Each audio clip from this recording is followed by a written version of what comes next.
Muy buenos días, ¿cómo están chicos? Buenos días chicos, chicas, ¿cómo están? Aula 94.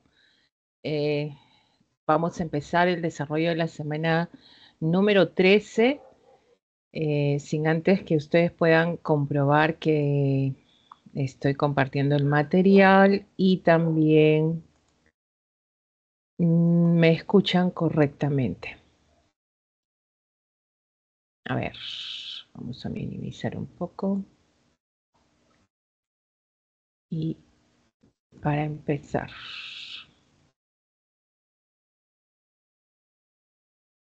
A ver.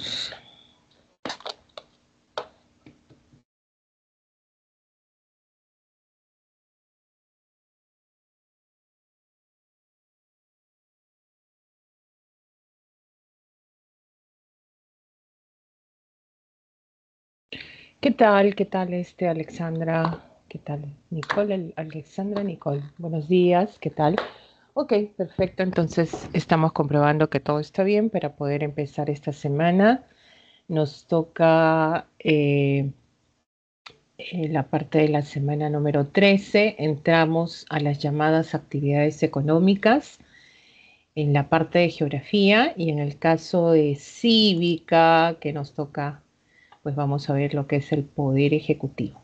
¿Ya? Entonces estamos hablando de los poderes del Estado y también vamos a desarrollar, buen día Javier, ¿cómo estás? Lo que es actividades económicas. Esta semana, la semana 13 es la parte número 1 de actividades económicas y la semana 14 vendría a ser la parte 2 de actividades económicas.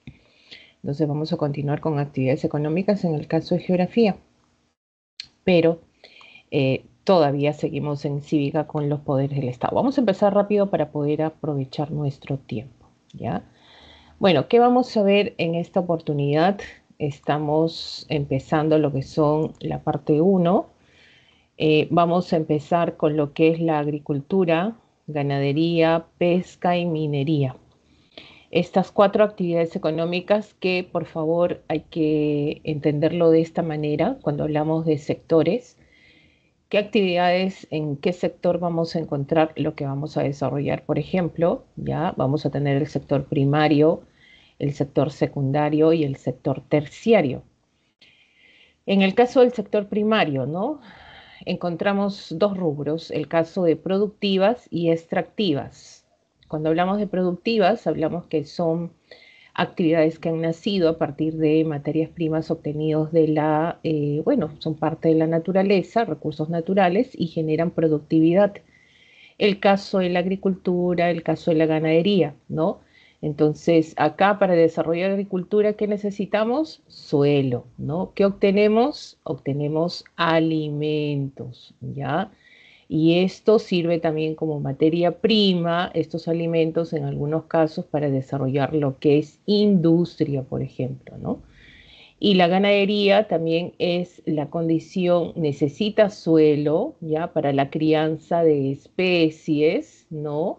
Justamente que sirven de materia prima y también para el desarrollo de la industria. Entonces, estas dos son categorizadas como productivas. ¿De qué sector? Primario. Y dentro del sector primario también están las extractivas, aquellas que extraemos, sacamos, ¿no? Extraemos, es un recurso propio. Generamos la extracción. Está la pesca, la minería y la tala, ¿ya? Extractivas. Sector secundario, transformativos. Una materia prima transformamos a través de elementos que generan esta transformación. Necesitamos fuentes energéticas, trabajo, capital, ¿verdad? Infraestructura, etcétera, tecnología para llegar a un producto manufacturado. Esto es lo que hace la industria, ¿ya? Transforma. O sea, lo que antes era una materia prima, lo transforma en un producto procesado, manufacturado, etcétera, para generar, cubrir una necesidad. Este sector secundario. Terciario también tenemos dos rubros, distributiva y de servicios, ¿no? Que se distribuye, se comercializa, hablamos del comercio, distribución y servicios, que está relacionado con brindar un servicio, ¿no? Para cubrir una necesidad. Ahí entra el rubro de turismo, transporte, educación, salud y etcétera. Todo lo que tenga que ver con el rubro de, sobre todo, servicios. Estas actividades económicas, ¿qué hacen finalmente? Están cubriendo necesidades, ¿ya? Todo esto nace a partir de qué? Para cubrir necesidades, ¿no? Hay de diferentes formas y eso es lo que vamos a ver. Entonces, ¿qué vamos a ver en esta primera etapa? Vamos a ver el sector primario, ¿ya? Acá están las productivas y extractivas. Ojo, que han venido preguntas relacionadas a lo que estoy mencionando en esta pequeña clasificación, ¿no? La agricultura, ¿de qué rubro sector es? Primario, productiva. La industria, secundario, transformativa, ¿ya? El transporte, terciario, servicios, en este caso, ¿ya? Entonces, a tener en cuenta esta clasificación. Entonces, vamos a empezar con la agricultura, pasamos a la ganadería, luego vamos a ver en este caso la pesca y la minería, ¿no? Agricultura, ganadería, pesca y minería. Esa es la semana que vamos a desarrollar hoy, que es la semana número 13, ¿ya? Bueno, a partir de acá tenemos nosotros, sobre todo, a desarrollar lo que vendría a ser un censo. Bueno, son datos del censo agropecuario, el último que se ha realizado, todavía no hay uno actualizado, el censo del 2012. Agropecuario está relacionado a la agricultura, pecuaria a la ganadería. Entonces, menciona algunas cifras. Bueno, estas cifras un poquito de repente se habrán modificado porque estamos hablando de cuántos años atrás, pero es nuestra última referencia, ¿ya? Del total de la superficie del territorio nacional, según el cuarto Censo Nacional Agropecuario del 2012, el 30,1% está dedicado al desarrollo de la actividad agropecuaria. De todo el territorio nacional, tenemos ahí el 30,1% está destinado a lo que es la actividad agropecuaria. Entonces, ahí vamos a establecer también, acá vendría a ser una de la información que está arriba, la tenemos acá, pero en cuadritos más resumidos, ¿no? El territorio nacional, la superficie agropecuaria, es la superficie donde nosotros podemos generar esta actividad económica, ¿no? A ver, la superficie agrícola corresponde superficie no agrícola y superficie agrícola. ¿Ya? Superficie no agrícola es aquella que tenemos no trabajada y aquella que se está generando pues en producción. Vamos a tener, por ejemplo, esta superficie agrícola no trabajada. Hay áreas de cultivo que representa el 18,5% que es la superficie agrícola, ¿no? Este 18,5%, ¿cómo se distribuye? Tenemos que hay áreas de cultivo, también en ese aspecto hay tierras de barbecho, que son tierras cubiertas de vegetación, no trabajadas, tierras en descanso, o sea que han sido trabajadas pero no son cultivadas, y finalmente tierras no trabajadas, ¿no? Aquellas que no se han trabajado. Entonces, todavía existe más de la mitad de esta superficie agrícola que está generando cultivos, o sea, 58% de la superficie agrícola presenta área con cultivo, ¿ya? Área con cultivo. Luego sigue tierra de barbecho que está cubierta de pastizales, en este caso, pues, pastos naturales, tierra de descanso en menor proporción y último, la tierra no trabajada. En el caso de la superficie no agrícola, ¿no? Aquella superficie donde está cubierta en su mayoría de pastos naturales, montes, bosques que corresponden al 35% u otros el 8%. ¿Ya? Entonces, estas cifras también ustedes lo tienen en su material que han recibido, ¿no? Son cifras referenciales. Tenemos también acá, en el caso de la superficie agropecuaria por región natural. Hasta el momento, región natural costa, tenemos sierra y tenemos selva. El total de la superficie en hectáreas las tenemos de todas las regiones, ¿no? 38.742.465.000 de superficies de hectáreas, vamos a encontrar que cuál es la región natural que presenta más superficie. Vamos a tener, por ejemplo, en primer lugar, según las cifras y en porcentaje también, está la sierra, ya seguido de la selva y último lugar, la costa. Entonces, en esa proporción, primer lugar la sierra, segundo lugar la selva y tercer lugar la costa, ¿no? Ahora, la superficie, en este caso, agrícola y no agrícola, ¿no? ¿Quién presenta mayor o menor superficie agrícola y no agrícola de acuerdo a la región? Entonces, vamos a ver, por ejemplo, que en lo que es superficie agrícola, en primer lugar está igualmente la sierra, ¿no? Segundo lugar, la selva y tercer lugar, en este caso, la costa. Y la superficie agrícola también, en la misma proporción, ¿no? Vamos a ver que en primer lugar está la sierra, segundo lugar la selva y tercer lugar la costa. Entonces, conclusión, ¿qué podemos ver? Que la sierra tiene tanto superficie agrícola, no agrícola en primer lugar, mayor superficie en hectáreas de superficies agropecuarias por región natural, ¿no? Entonces, ahí la sierra en primer lugar, segundo lugar también en estas mismas categorías lo tiene la selva y seguido, último tenemos a la costa. Entonces, del total de la superficie agrícola, el mayor número de hectáreas se encuentra en la región andina, seguida de la selva y luego de la costa. Ahora, ¿qué estamos cultivando? ¿Cuáles son los principales cultivos que tenemos de acuerdo a esta clasificación? Cultivos transitorios, ¿ya? Y cultivos permanentes, ¿no? Cuando hablamos de cultivos transitorios, bueno, es aquellos que tienen un ciclo, como dice acá, un ciclo vegetativo, ¿ya? Hay un ciclo vegetativo especialmente acá. Por ejemplo, es regular, dice acá, es menor a un año, ¿no? Por ejemplo, yo siembro maíz, yo no cosecho, pues no es que sale la plantación de maíz, ¿no? Mi choclito por acá, no, por acá, ¿no? La plantación de maíz, sale el maíz y de pronto la próxima cosecha en esa misma plantación va a salir otro maíz y así, no. Entonces, ¿qué sucede? Yo cosecho el maíz y ahí acaba, ¿no? O sea, tiene un ciclo vegetativo y miren, dura y es menor de un año. Entonces, cuando tú tengas este tipo de cultivos, esto se conoce como transitorios. Por ejemplo, está la papa, el maíz, bueno, hay varios tipos de maíz, ¿no? Maíz amarillo duro, maíz amilaceo, el arroz, la caña de azúcar, la cebada de grano, el trigo, el frijol, la alberja de grano, el algodón, la quinoa, la caña de azúcar, etcétera. Todo esto que son cultivos transitorios. Una vez que yo cultivo, ya la planta no existe.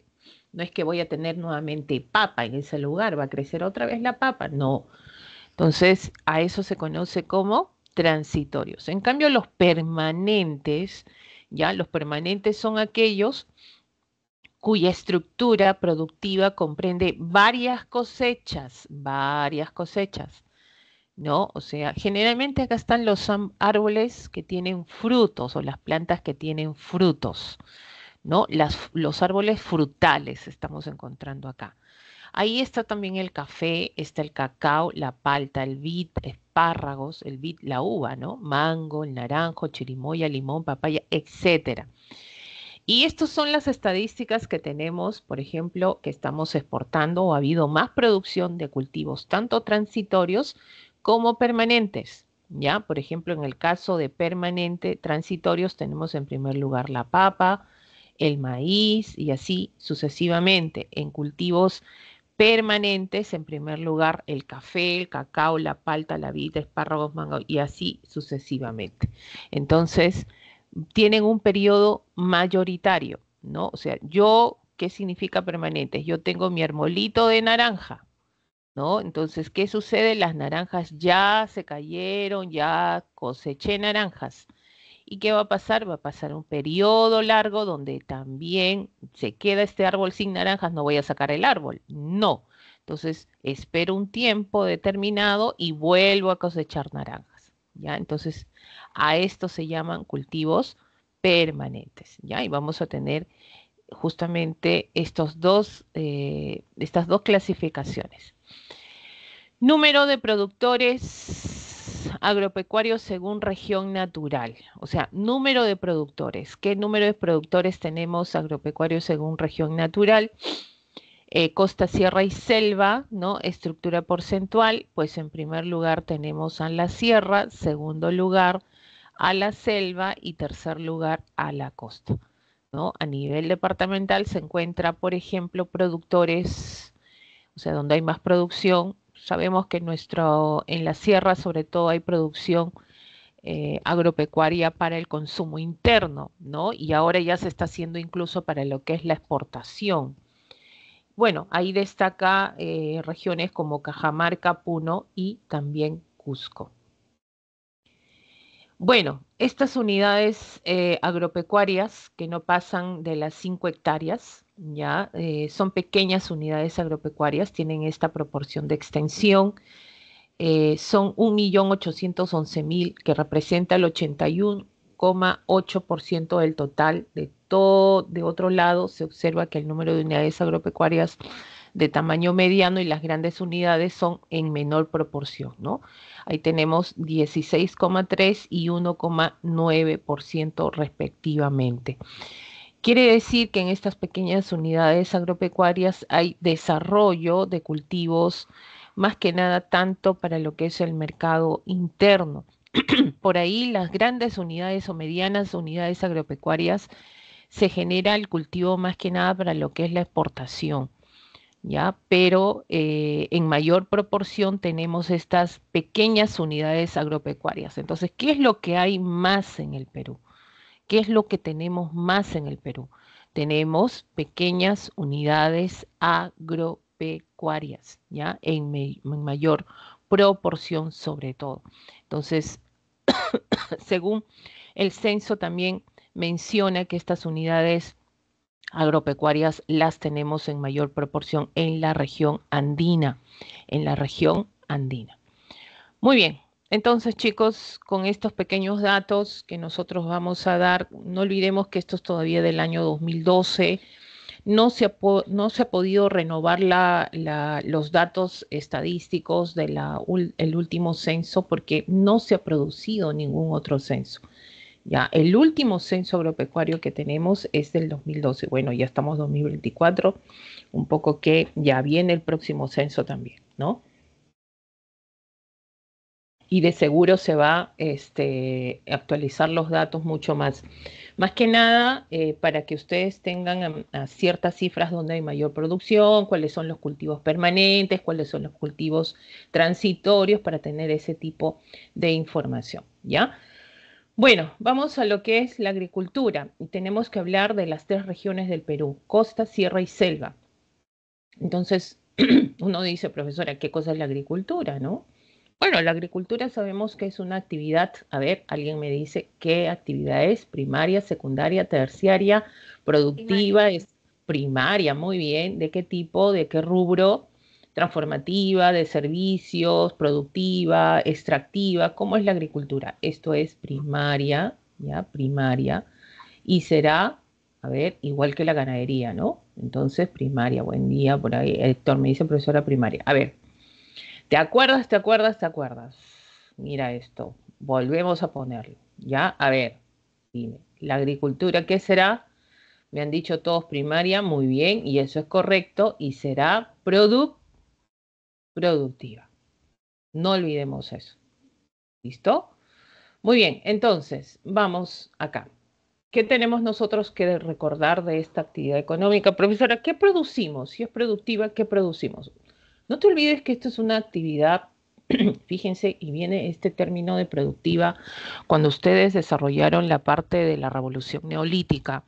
Ustedes saben que nosotros dejamos de ser cazadores, recolectores, carroñeros, depredadores, lo que sea, para pasar a ser productores. O sea, una economía productiva, donde ya estamos generando el cultivo de productos, ¿no? ¿Dónde generamos obtener estos alimentos, estos productos? Luego los excedentes productivos de lo que se genera pues de esta producción agrícola, pues hablamos del suelo. ¿ya? ¿Qué vamos a producir acá? El suelo. Del suelo, ¿qué obtenemos? Alimentos, ¿ya? Alimentos. Y estos alimentos son para cubrir necesidades, ¿ya? O también sirven de materia prima para la industria, ¿no? Claro que sí. Entonces, a partir de acá, nosotros vamos a ver que es una actividad, pues, muy antigua, que ha subsistido a lo largo del tiempo, que necesitamos este recurso natural que es el suelo, que es muy importante. Entonces, para que tengamos una alta, baja o mediana el desarrollo de agricultura, depende mucho del suelo, ¿no? Depende mucho del suelo, depende mucho de la inversión, ¿no? De la infraestructura, ¿no? Entonces, ¿cuánto vamos a invertir en el desarrollo de esta actividad económica? Muy bien, vamos a la costa. Vamos a ver en la costa qué significa intensiva, profesora. Intensiva significa que la actividad viene de intensa, ¿no? De intensa, esta palabra está de moda. Intensa. Quiere decir que en esta actividad vamos a tener alta productividad. Acá está la respuesta, ¿no? Tiene alta productividad, ¿no? No solo abarca lo que es el mercado interno, o sea, te venden los productos en el mercado dentro del Perú, sino también para el mercado externo, o sea, va a la exportación. Pero en su mayoría de este tipo de agricultura intensiva, ya es planificada, mecanizada, porque utiliza tecnología también para su desarrollo, tiende a ser más para la exportación, ¿ya? Es más para la exportación. Y como es más para la exportación, que genera divisas, ¿no? Entonces estamos hablando, genera lo que es el desarrollo de divisas. Imagínate que tú fueras un agricultor, profesora, yo voy a sembrar, profesora. Muy bien, qué lindo. Entonces, si tú vas a ser un agricultor intensivo, ¿ya? En tu unidad, en este caso agropecuaria, ¿no? Que es una gran unidad agropecuaria que tienes, ¿qué vas a sembrar? ¿No? Si eres intensivo, ¿no? Si eres de tipo intensivo, planificas, tienes maquinaria, etcétera, ¿qué siembras? Tú no vas a decir, profesora, yo voy a sembrar acá en una parcelita, profesora, una cebolla. Voy a probar, profesora, si me sale la papa, profesora, por acá. Por acá voy a sembrar, pues, mi arándano, ¿no? Ya que está de moda, profesora. Y así vas. No, no, no, no. Eso hacen los extensivos, ¿ya? Tú como eres intensivo, tú tienes que generar, predominar, miren lo que predomina acá, cultivos de tipos industriales. Profesora, ¿y eso qué significa de industriales? Significa que lo que tú vas a cultivar primero, ¿ya? Tienes que ser un experto, un conocedor de tu producto. ¿A qué? A ver, ¿qué cosa, profesora? Está de moda los arándanos, profesora, tengo que exportar. Muy bien. Entonces, si vas a producir arándanos, toda tu unidad agropecuaria, toda esta gran unidad, vas a cultivar ¿qué cosa? Arándanos. Entonces, si vas a cultivar arándanos, te vas a volver un experto en el cultivo de arándanos. Vas a ver que los arándanos sean los más grandes, los más ricos, los más... Entonces, comienzas a estudiar, comienzas a volverte un experto, comienzas a comprar maquinaria para cosechar. No vas, imagínate sacar uno por uno los arándanos. No, pues entonces tienes que ver cómo se da la forma, porque una vez que tú ya has generado esto, generas la producción de arándanos, te ha salido muy bien, ¿no? Esto no lo vas a... Tú has invertido mucho, ¿no? Entonces, me pagan más afuera que dentro. Entonces, ¿qué hago? Lo llevo al mercado externo, o sea, lo exporto, eso me conviene, ¿no? Entonces, ahora, profesora, de los arándanos puedo hacer mermelada, profesora, de los arándanos puedo hacer, en este caso, dulces, profesora. Muy bien. Entonces, también este arándano va a servir de materia prima para dónde, como se va a transformar para la industria. Es por eso que habla de acá que predomina sobre todo, ya que está predominando sobre todo cultivos industriales, ¿ya? ¿Por qué? Porque cuando te dicen industriales, porque esto es materia prima también para la industria. Por ejemplo, arándanos, tienes la caña de azúcar, de la caña de azúcar no solo se hace azúcar, también se hace pues destilados, estamos hablando pues del bagazo de la caña, pues cartones, ¿no? Papeles sacamos de la caña, el algodón, el vid, el mango, espárragos, esos son, Y fíjate, ojo, desde ahora ya vaya distinguiendo, predomina cultivos industriales en la costa, en la costa, en la costa, por favor. He visto niños que me están marcando, por ejemplo, y me preguntan, y yo no le digo nada, ya, yo no le digo nada porque eh, yo sé que todos hemos estado en algún momento en esa posición. Me dice, profesora, los cultivos de la costa, profesora, el cacao, profesora. Yo calladita no me quedo, ¿ya? Entonces, no, pues chicos, si son cultivos de la costa, tenemos que más o menos distinguir qué cultivos son de esta región por las condiciones del suelo y el clima. No, pues no vas a decir cacao, pues acá en la costa, no. Profesora, pero yo he visto, se ha adaptado. No, ¿ya? Entonces, ojo, ojo, ojo, ojo. Yo sé que mango también, esto es en la costa norte del Perú, ahí en parte de Piura, también hay mango de la selva, pero también hay en la costa, ¿ya? Por eso también a veces uno puede confundir, ¿no? Ah, yo he visto en la costa, yo he visto en la selva, sí, pero estos son los cultivos predominantes. Algodón no me vas a decir que hay en la selva, pues, ¿ya? Y eso peor, chicos, por favor. Entonces, desde ahí, desde ahorita, ¿qué cultivos son los que predominan? Ahora, ustedes saben que en la costa peruana no hay agua. ¿Por qué? Porque sabemos que tenemos la cordillera occidental, de acá nacen los ríos, mira, de corte transversal, que son los ríos de la vertiente del Pacífico. Entonces, estos ríos son de régimen irregular, ¿no? Si son de régimen irregular, no hay agua, pues todo el año no tenemos agua. Entonces, ¿qué sucede? Pues tenemos que generar la construcción de obras hidráulicas, reservorios, trasvases, desviaciones, canales, etcétera, para agrandar los cultivos y desarrollar los cultivos. ¿De quién es la inversión de las obras hidráulicas? Del Estado. Ya, esto es inversión del Estado. Entonces, acá interviene también planificación del Estado en el desarrollo de la agricultura. Sí, ya.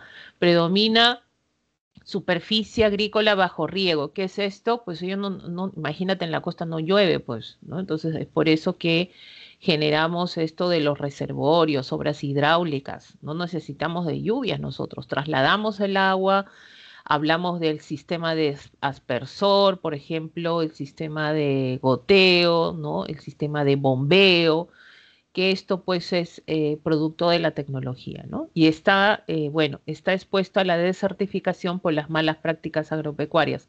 Sabemos que este es un problema que está afectando los suelos, ¿no? Esto de las malas prácticas agropecuarias, el emposamiento de agua que está generando lo que es la salinización, por ejemplo, de nuestros suelos, ¿no? Que es un problema de la agricultura en la costa peruana, ¿ya?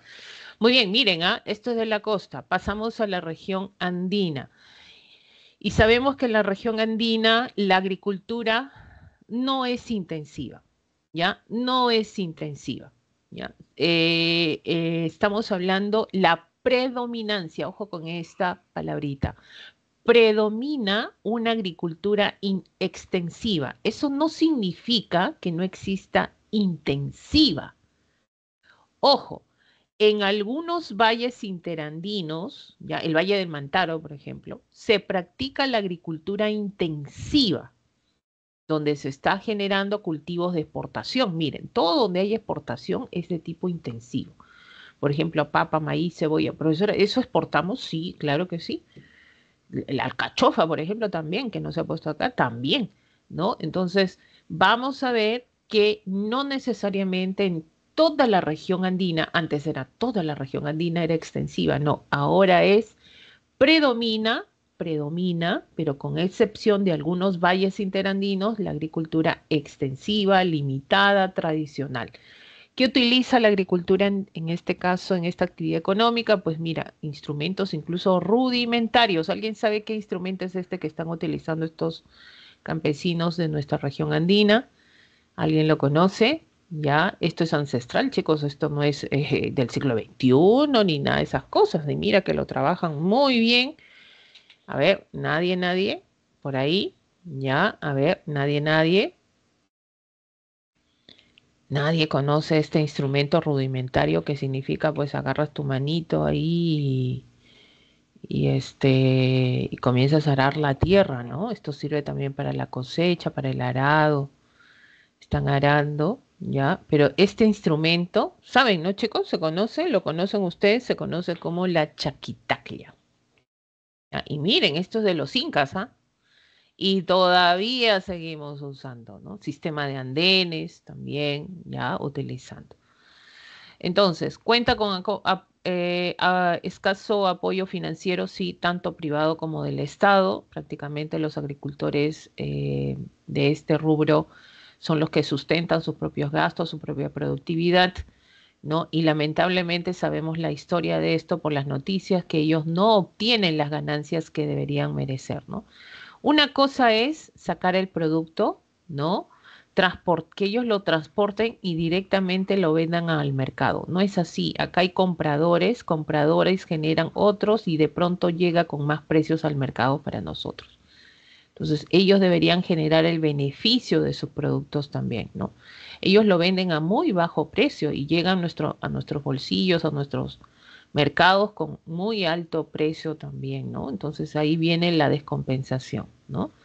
Entonces, ahí tienen, por ejemplo, la situación de lo que nos pasó a nosotros, ¿no? Entonces, cuando esto está pasando, hay productores que sacan, compran a los campesinos, a los productores tradicionales, andinos, de este tipo de agricultura y pues bueno, los precios al elevarse pues no convienen en algunos casos, ¿no? Algunos que desarrollan, por ejemplo, el rubro de venta de comidas. Entonces ellos prefieren comprar de otro rubro. ¿Y saben qué? Productor de papa el Perú, ¿no? Más de 3.000 variedades de papa y compramos papa a los europeos nosotros, imagínense, ¿no? Qué vergüenza, esa es una noticia que nos debería avergonzar, ¿no? Comprar papa congelada a los holandeses, ¿no? Y vienen acá como, no sé si han visto en los supermercados que venden papas picadas así para freír, congeladas, esas no son de Perú, ¿ya? Entonces, eso sí nos debería avergonzar, ¿no? Eso debería, ya, pues una cachetada a nuestro orgullo, ¿no? De todas maneras, terrible. Bueno, vamos a ver acá, se usan tierras de secano, el 62%, claro, porque esto corresponde a la agricultura extensiva. Profesora, ¿por qué secano? O sea, genera que ellos no tienen obras hidráulicas, ellos están basando el riego de sus cultivos a través de las lluvias, ¿ya? Eso significa secano. Entonces ahí viene el problema, pues, ¿no? ¿Por qué, profesora? Porque si ellos tienen tierras de secano, ¿qué significa? Pues que están expuestos a las eventualidades del clima, ¿no? Por ejemplo, cuando no hay lluvias, estamos atravesando sequías, ¿no? Y a veces el descenso brusco de la temperatura genera las heladas. Entonces, están expuestos a estas eventualidades climáticas, sobre todo en este sector andino. Y regadío significa que utilizan sistemas de regadío un 38%. Esta es la agricultura intensiva, pues. Intensiva que se desarrolla sobre todo este 38% en los valles interandinos. ¿Ya? Ojo con eso. Bueno, y vamos a pasar ahora sí, pasamos a lo que es la agricultura en la Amazonía. Sabemos que la Amazonía está sectorizada en lo que es selva alta y selva baja. En el caso de la selva alta tenemos la práctica de la agricultura intensiva, los valles longitudinales en las terrazas fluviales y como es intensiva en este sector de la selva alta, pues hay producción de exportación. Miren esas paltas maravillosas, ¿no? Tenemos ahí café, cacao, té, coca, tabaco, palma aceitera, las paltas, frutas utilizadas como materia prima, en algunos casos para la industria también. ¿Ya? Generalmente las frutas, ¿no? Para hacer producción de jugos, ¿no? En este caso de tipo industrial, bebidas industriales necesariamente. Y en el caso de la selva baja, acá sí es extensiva, ¿ya? Acá es extensiva con cultivos. Esto ha sido pregunta de examen de la pre en algún momento, ¿no? ¿Cómo es la agricultura en la selva baja, ¿no? Y la respuesta es permanente, migratorio y estacionales, ¿no?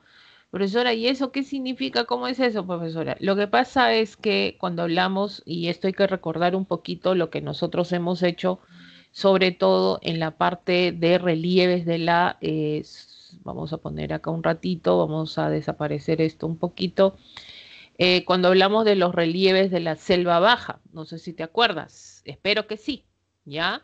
Cuando hablamos de los relieves de la selva baja, hablamos de las llamadas terrazas, ¿no? Las llamadas terrazas fluviales, ¿no? Entonces, estas terrazas fluviales están conformadas dentro de la llanura. Esta es la llanura, ¿no? Ustedes saben que al ser llanura, esta es la llanura amazónica, ¿no? ¿Qué significa? Pues bueno, tenemos la presencia de estos ríos caudalosos que están formando como lo que nosotros conocemos como los meandros. Entonces, y nosotros hemos visto qué cosa, hemos visto pues que estas terrazas tienen ciertos nombres. Acá están los altos, ¿no? Donde se asienta la población de la selva baja. Están las restingas, ¿no? Las restingas, están los barriales, barrizales, ¿no? Están las playas, por ejemplo, donde vamos a generar cultivos. Ahora, ¿qué significa? Pues sabemos que estas zonas tienden a inundarse, ¿no? ¿Dónde podemos desarrollar una agricultura permanente? Acá está. Cultivos permanentes, hay cultivos permanentes en los altos, por ejemplo, árboles frutales, ¿no? Por ejemplo, en los altos podemos hacer un desarrollo de agricultura permanente, ya acá en este sector, porque no se inunda, pues, ¿no? Entonces los cultivos que podemos establecer acá son permanentes, lo que acabamos de ver, ¿no? ¿No? Profesora, frutos, claro, acá. Ahora, en las partes de las restingas, barriales y playas, ¿cómo será? Esto será estacional, ¿ya? Estacional. ¿Por qué? ¿Por qué? Porque se inunda. Entonces, en estación tengo a cultivar, ¿no? Y acá pues están pues los frijoles, la yuca, hortalizas que podemos ver, el arroz, por ejemplo, en los barriales, en estos sectores. Esto es estacional. Profesora, ¿esto es para exportación? No, pues, no es exportación. Esto solamente, como es extensiva, es para el mercado interno, ¿ya? Esto es para el mercado interno. Ahora, ¿por qué es migratorio? ¿Por qué tiende a migrar? Porque lo de migratorio viene a que, por ejemplo, esto es una zona boscosa, ¿ya? Esta es una zona boscosa cubierta de vegetación y de pronto yo he deforestado toda esta zona para desarrollar mis cultivos, ¿no? Por acá tengo mis cultivos que he sembrado en esta zona. Ahora, ¿qué sucede? Ya coseché mi cultivo, ya terminé de cosechar acá. Entonces, ¿qué sucede? Me migro a otro lugar. Entonces, al migrar, ¿qué genero? Estoy migrando, ya no voy a sembrar acá, voy a deforestar también esta zona. Entonces, otra vez vuelvo a sembrar acá. Y así hago huecos y huecos, huecos, huecos, huecos, huecos, porque genero la deforestación para agrandar el sistema de cultivo. ¿No? Entonces, eso es migratorio. Entonces, esto es una mala práctica porque finalmente vamos a deforestar vegetación, ¿no? De eso no se trata, porque después de no sembrar acá, haber sembrado en algún momento, no sembrar, dejas todo esto deforestado, ¿no? Y llega ese problema, lamentablemente, ¿ya? Entonces, vamos a tener esa característica. Muy bien, chicos. Muy bien, entonces, vámonos a lo que es la ganadería. Profesora, ¿también es productiva? Sí, ¿ya? También tiende a ser productiva. Eh, hablamos de primaria productiva, igual que la agricultura. No olvidemos que por eso hablamos de agropecuaria, ¿ya? Estas dos actividades están de la mano porque los dos necesitan suelo. Pues, ¿dónde crías las especies? ¿En el aire? No, pues necesitas del suelo. No, profesora, veo las vaquitas, profesora, los camélidos, profesora, y veo los pollitos, los chanchitos. Sí, pues entonces, ¿de qué consiste la ganadería? Crianza, selección, reproducción de especies para el consumo humano. O también sirve, ya, o también sirve como materia prima para la industria como fuerza de trabajo, ¿ya? Sirve para la industria como fuerza de trabajo también. Entonces, según el censo, del cuarto censo agropecuario también, sector vacuno predomina la raza criolla. Profesora, ¿qué cosa es la raza criolla? La raza criolla es aquella raza que se ha mezclado con... ¿Quién te imagina? Ya te imaginas, una mezcla terrible, ¿ya? Como decir, pues una raza así chusquita, ¿no? Aquellos que se han mezclado todos contra todos. Eso es un criollo, ¿ya? Eso es un criollo. Profesora, ¿yo soy criollo? No, tú no. Estamos hablando de las especies, ¿ya? Estamos hablando de las especies. Lo que pasa es que cuando es criollo, ya tanto leche, carne, huevos, por ejemplo, tiende a bajar la calidad. ¿Ya? En cambio, las especies de raza tienden a caracterizarse ya sea en producción de carne o de leche. ¿Ya? Por ejemplo, acá tenemos el Bron Suisse, el Holstein, el Cebú, otras razas que representan un 4 u 8%. Profesora, yo soy de Lima, yo consumo estas razas, Holstein, Bron Suisse. No, tú no consumes eso. ¿Cómo voy a comprar un Bron Suisse para que te lo comas? No, pues. Lo que consume la mayoría del Perú, sobre todo los limeños que dicen, no, yo consumo carne de lo mejor, no, esta es raza criolla. Y la raza criolla predominante, ¿dónde está? Pues está sobre todo en este caso en las zonas andinas. Hay ganaderos andinos que traen estas razas criollas para el consumo, por ejemplo, en Lima, ¿no? La traen a Lima. Entonces, no es que profesora, una vez decía, profesora, yo como Holstein. Yo, no, pues ¿cómo vas a comer Holstein? ¿Tú sabes cuánto está un Holstein? No sé si conocen el Holstein, por acá no les han puesto, solo han puesto el Bron Suisse. Es esa vaquita que tiene blanca con manchitas negras, ¿ya? Es el famoso Holstein. Está el Bron Suisse, el Cebú, ¿no? Este cebú lo trajeron de la India. Miren que estas razas no son de acá, generalmente de Asia, de Europa. ¿No? Entonces, es producción de leche. Por ejemplo, el cebú, 25 litros de leche, imagínense, ¿ya? Diario, profesor, claro, por eso, imagínate cuánta leche vas a tener ahí y qué productividad vas a tener. Los Holstein, terrible, por ahí también son los que generan producción de leche, ¿no? Carne y leche, ¿no? Ahí el cebú tiene esas dos cosas, carne y leche también, ¿no? Gran productividad. Pero bueno, más lo utilizan para leche porque eso va en la industria lechera y genera la obtención de derivados también, ¿ya? Las regiones con mayor número de cabezas de justamente raza criolla parten de Cajamarca, en Puno, Ayacucho, Cusco. Y acá son estas razas, sobre todo, de raza criolla de vacunos. Sector lanar, ¿ya? Ovinos, también predomina el criollo, seguida las razas, en este caso, predominantes. En alpacas también, huacaya, el suri y los cruzados, ¿no? Sector porcino, mayoritariamente son criollos y destacan Lima. Lima consume mucho este tipo de especies. Y también, sobre todo, pues la mayoría, creo, ¿no? El sector avícola, aves de pollo de engorde, destaca Lima con el 53,0%. Creo que los limeños ya se van a llevar plumas, ¿ya? Porque sí, pues producción de, en este caso, de estas aves para el sector avícola, para el consumo de proteínas en nuestro rubro. Muy bien, y la acuicultura en el Perú, ¿no? ¿Qué cosa es la acuicultura? Es la actividad que consiste en el cultivo y producción de especies acuáticas como peces, moluscos, crustáceos. Profesora, ¿es crianza? ¿Es cultivo? Sí, acuicultura es cultivo, ¿ya? Producción de especies, sobre todo acuáticas. Pueden ser especies, flora, fauna, plantas, lo que sea, crustáceos, moluscos. Estamos hablando de crianza, ¿no? Y estamos hablando en ambientes hídricos, pueden ser naturales o también artificiales, ¿no? Las famosas piscigranjas, por ejemplo, se han escuchado en algún momento, ¿no? Pueden ser en las zonas marinas o también en las zonas continentales, ¿no? ¿Qué especies tenemos a generar, a desarrollar en la acuicultura? Porque es productiva también esto. Hablamos de la trucha en zonas altoandinas, langostino, ojo, langostino, nunca vayas a decir que langostino hay en la zona centro-sur del país. Ya, esto es la costa norte, acuérdate, costa norte, langostinos, Tumbes y Piura. Camarón de río, chicos, de los ríos de la costa. Mira, acuérdate, chupe camarón, ¿ya? Chupe camarón del río, bueno, esto está en la zona del centro y sur, sobre todo en Arequipa, que se concentra más. Tilapia en la selva alta, costa norte, que es un pececito. El boquichico en zonas necesariamente tropicales, ¿ya? Que hay crianza de estas especies para el consumo y la venta también. Producción.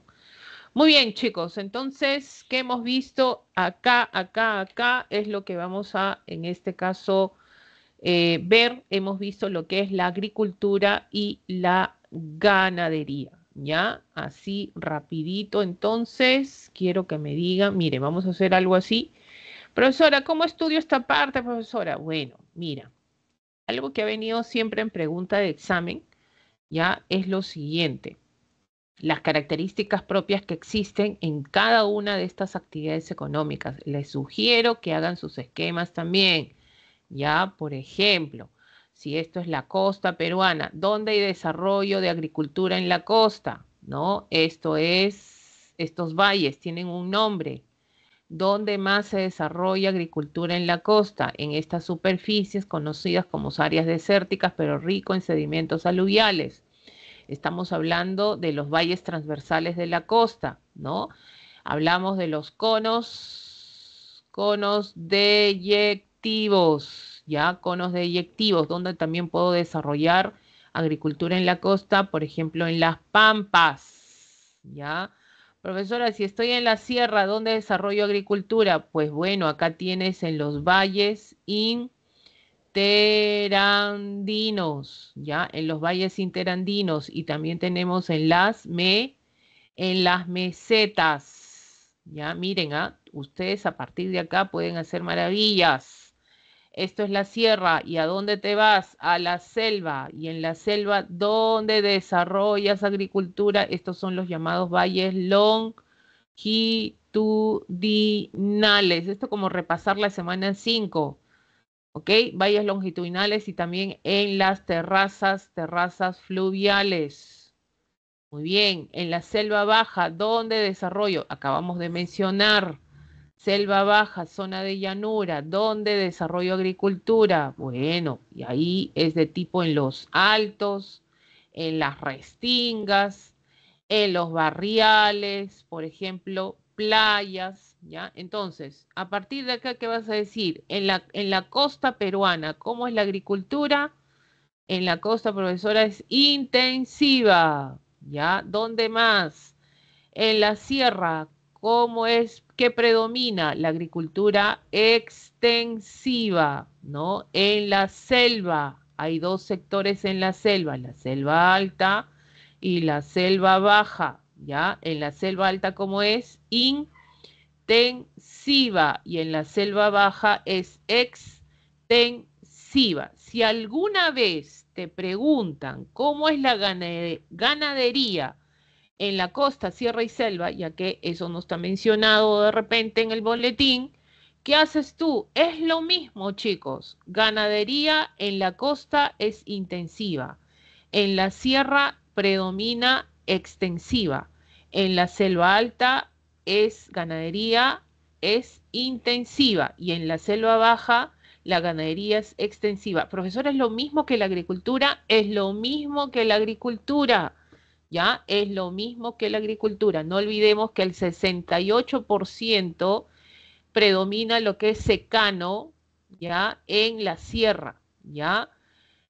Y tenemos en el caso de los valles interandinos, pues sistema de regadío, ¿ya? Regadío, sobre todo acá, no olvidemos. Entonces, ¿qué haces tú? Una vez que tú haces esa diferenciación, comienzas a dibujar bonito tus espacios, dónde se desarrolla, en qué zonas, en la costa, en la sierra, en la selva, ¿qué vas a poner? Cultivos, ¿ya? Cultivos. ¿Qué cosas vas a sembrar en cada uno de estos espacios, pues chicos? Entonces traten ya de organizar la información. Por ejemplo, ¿dónde vas a poner algodón? ¿Dónde hay cultivos de algodón? Profesora, en la costa, profesora, algodón, ¿ya? Arroz, tenemos espárrago, ¿no? Vid, por ejemplo, comienzas a hacer tu línea y tú organizas tu información, ¿ya? Entonces, de esa manera, chicos, una idea para que podamos entrar entonces a lo que es la siguiente actividad económica que vendría a ser la pesca. ¿Ya? La caña de azúcar también. Muy bien, chicos, a organizar su información. Organicen la información, es una forma de estudiar también. No lo hagan necesariamente en geografía, también lo pueden hacer en otros cursos. Grafiquen, hagan. Es una forma también de retener información. Si manejan la computadora, tienen información ahí, mejor todavía, chicos, ¿ya? Muy bien, vamos entonces a la pesca. Esto es de tipo, profesora, esto es primario, sí, de tipo extractivo, ¿ya? Extractivo. Es una actividad económica extractiva, captura de su medio natural peces y otras especies. Estamos hablando acuáticas, crustáceos, moluscos, entre otros. Entonces, ¿qué se extrae, profesora? Lo que se extrae son recursos hidrobiológicos. Hidrobiológicos, ¿ya? Porque no solo del mar, también del río, de los lagos, la extracción es donde hay un ambiente natural acuático. Entonces ahí se genera la extracción. ¿Para qué?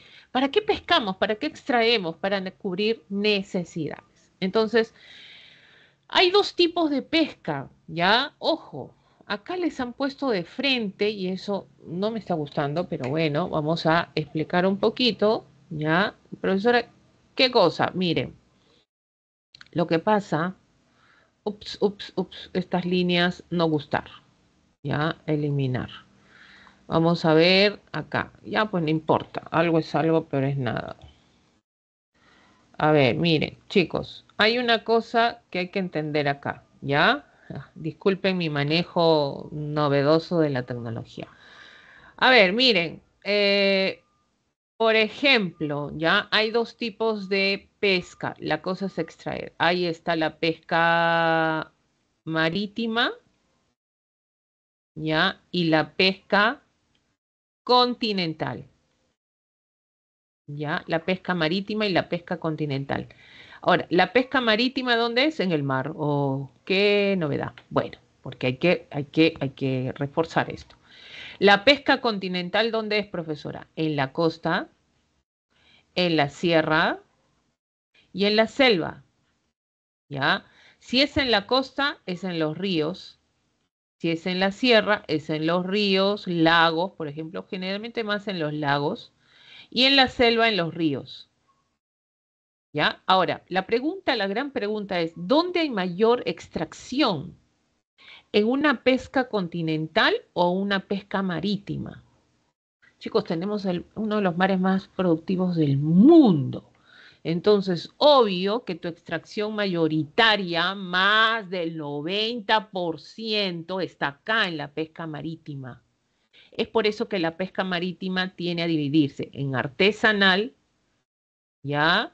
Y en este caso, industrial. Es por eso que esto de frente te lo menciona, ¿ya? Pero hay dos tipos de pesca.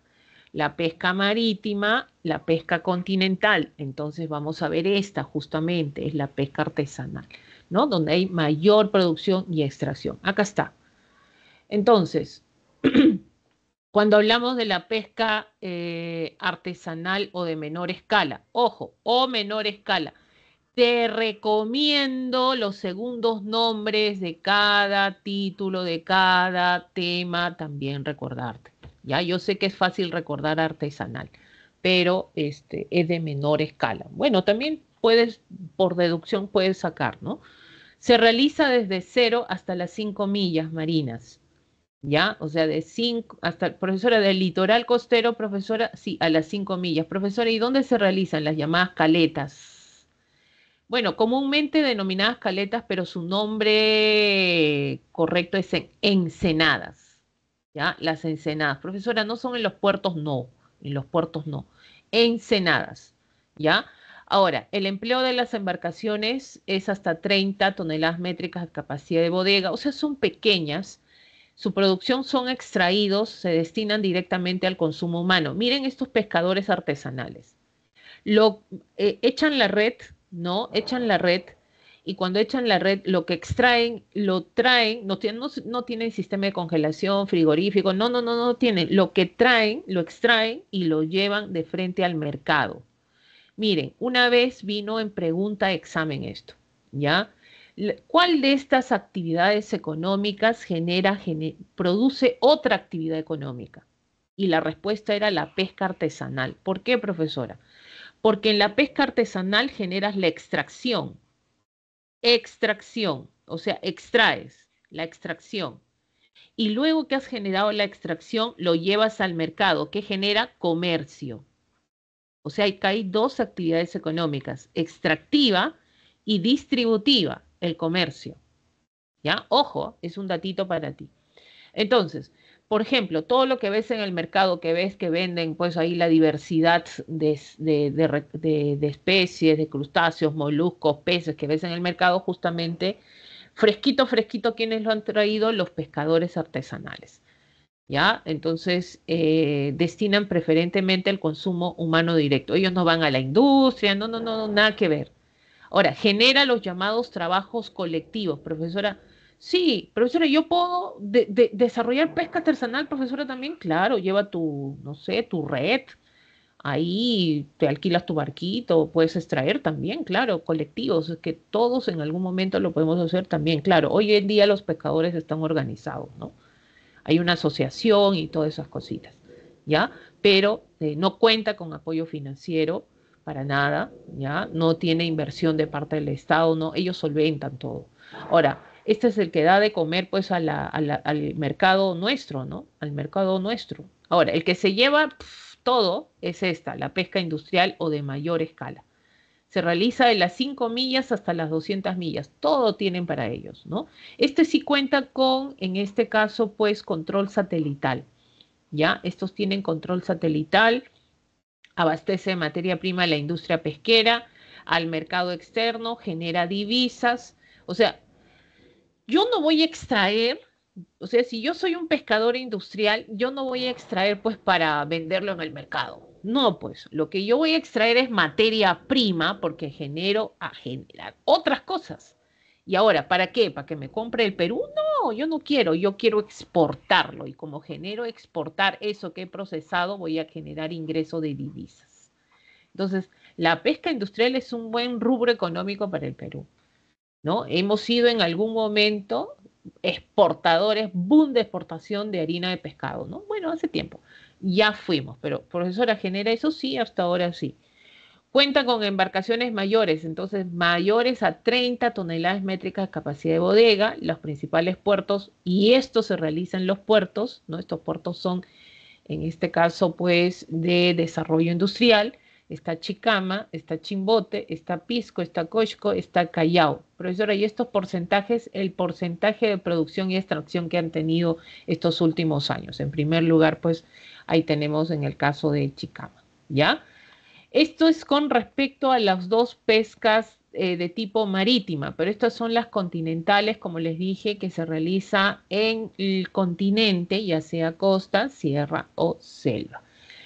Costa, ¿qué cosa es costa? Costa es camarón de río, ¿ya? Camarón de río. Y no te olvides, ríos, Pativilca, Cañete, Ocoña, Camaná. ¿Dónde está, chicos? Entre Lima hasta lo que es Arequipa.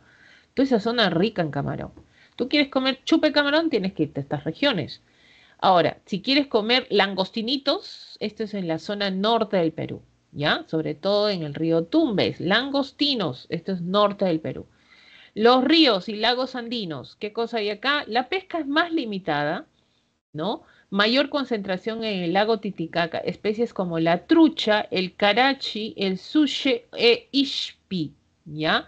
¿Hay el consumo de estas especies? Claro que sí. Esto es en la zona, especialmente en la zona del lago Titicaca. Bueno, los ríos amazónicos, ¿ya? Los ríos en la selva, difícil que coman pescado de agua salada, pues, ¿no? Bueno, más que nada consumen sobre todo los peces de agua dulce de esta región, ¿no? Abastece al mercado local. Ahí tienes el rey de la selva, que es este para mí, que es el paiche. Yo me quedé pero alucinada con este pescadito. Miren el tamaño de este pescadito. Yo creo que con uno de estos podemos hacer maravillas, ¿no? Yo que nosotros nos gusta. Pues ahora, ¿eso qué es? Y esto es chiquitito, ¿ah? Yo vi uno más de 2 metros que me quedé pero con la boca abierta, ¿no? En crianza, sobre todo, en crianza, ¿no? Entonces, dicen que los pescadores nativos tienen que tener cuidado de sacar los más pequeños, porque si sacan los más grandes, oh, ya rompen hasta las embarcaciones, ¿no? Provecho, el paiche es una cosa maravillosa. Me han dicho que todavía no he probado. La doncella también es muy rica, ¿ya?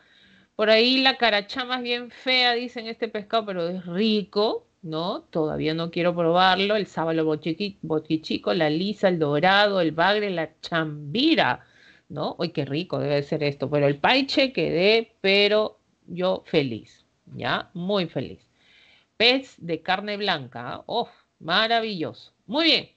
Entonces, profesora, hemos visto la pesca, hemos visto la ganadería, hemos visto la agricultura. Sí, ya estamos por terminar, por también tenemos que hacer educación cívica, ¿ya? Vamos a la minería, y en el caso de la minería también es el rubro primario, y genera ser extractiva, también es extractiva. ¿Qué extraemos?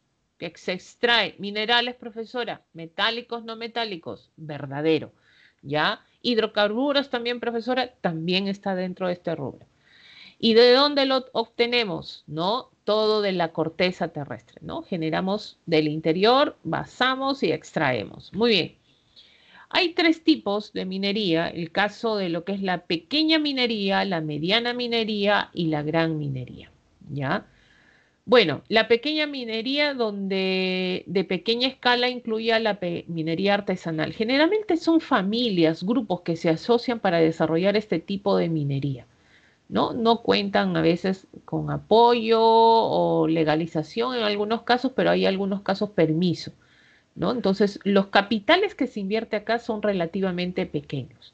Entonces, todo esto está orientado a la explotación de canteras, así, ¿no? Comienzan a generar pequeños espacios de extracción de minerales. Y ojo, para tú hacer pequeña minería, ¿qué vas a extraer? ¿Cobre? ¿Qué vas a extraer? En este caso, zinc. ¿Vas a extraer qué cosa? ¿Plomo? No, pues tú para hacer, en este caso es carnívoro, por Dios, hasta el comerme. A ver, ¿qué generamos acá, por ejemplo, a partir de acá? La extracción de minerales metálicos, pero sobre todo acá es el oro, ¿no? Es el rey de todo, el oro, ¿ya? Cuando es pequeña minería, cuando hay lo que se extrae es menos de 350 toneladas de material al día, ¿no? Y la infraestructura no es tan grande tampoco, la inversión no es mucha, es por eso que hablamos de pequeña minería. La mediana sí, fíjense que hay algo que ustedes vean esto y finalmente digan, ah, esto es pequeña minería, profesora, y casi hay una considerable inversión porque hay maquinarias que están taladrando. Esto se realiza en socavones, ¿ya? La mediana minería es en socavones.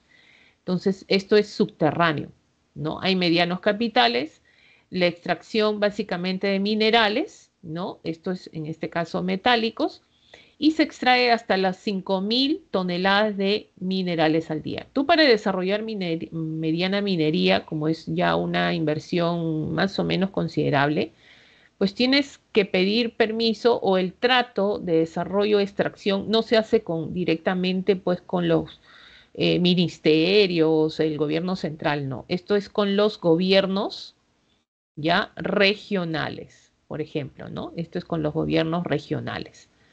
A diferencia de lo que vendría a ser la gran minería, en el caso de la gran minería ya estamos hablando de los yacimientos a tajo abierto. Miren esto ya hay mucha inversión.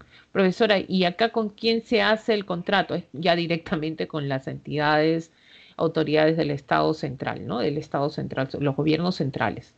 Entonces, esto sí hay mucha más inversión. Miren esto, ¿no? Estas llantas de estas unidades, pues son grandotas, grandes, terribles, ¿no? La extracción es continua. Y vamos a ver que ellos qué hacen, ¿no? Esta gran minería se dedica a la exploración. ¿Tú sabes cuánto invierten en explorar estas inversiones mineras? Invierten y se arriesgan, porque a veces en esa exploración no encuentran nada, pues, ¿no? Pero han gastado, pero es así, pues.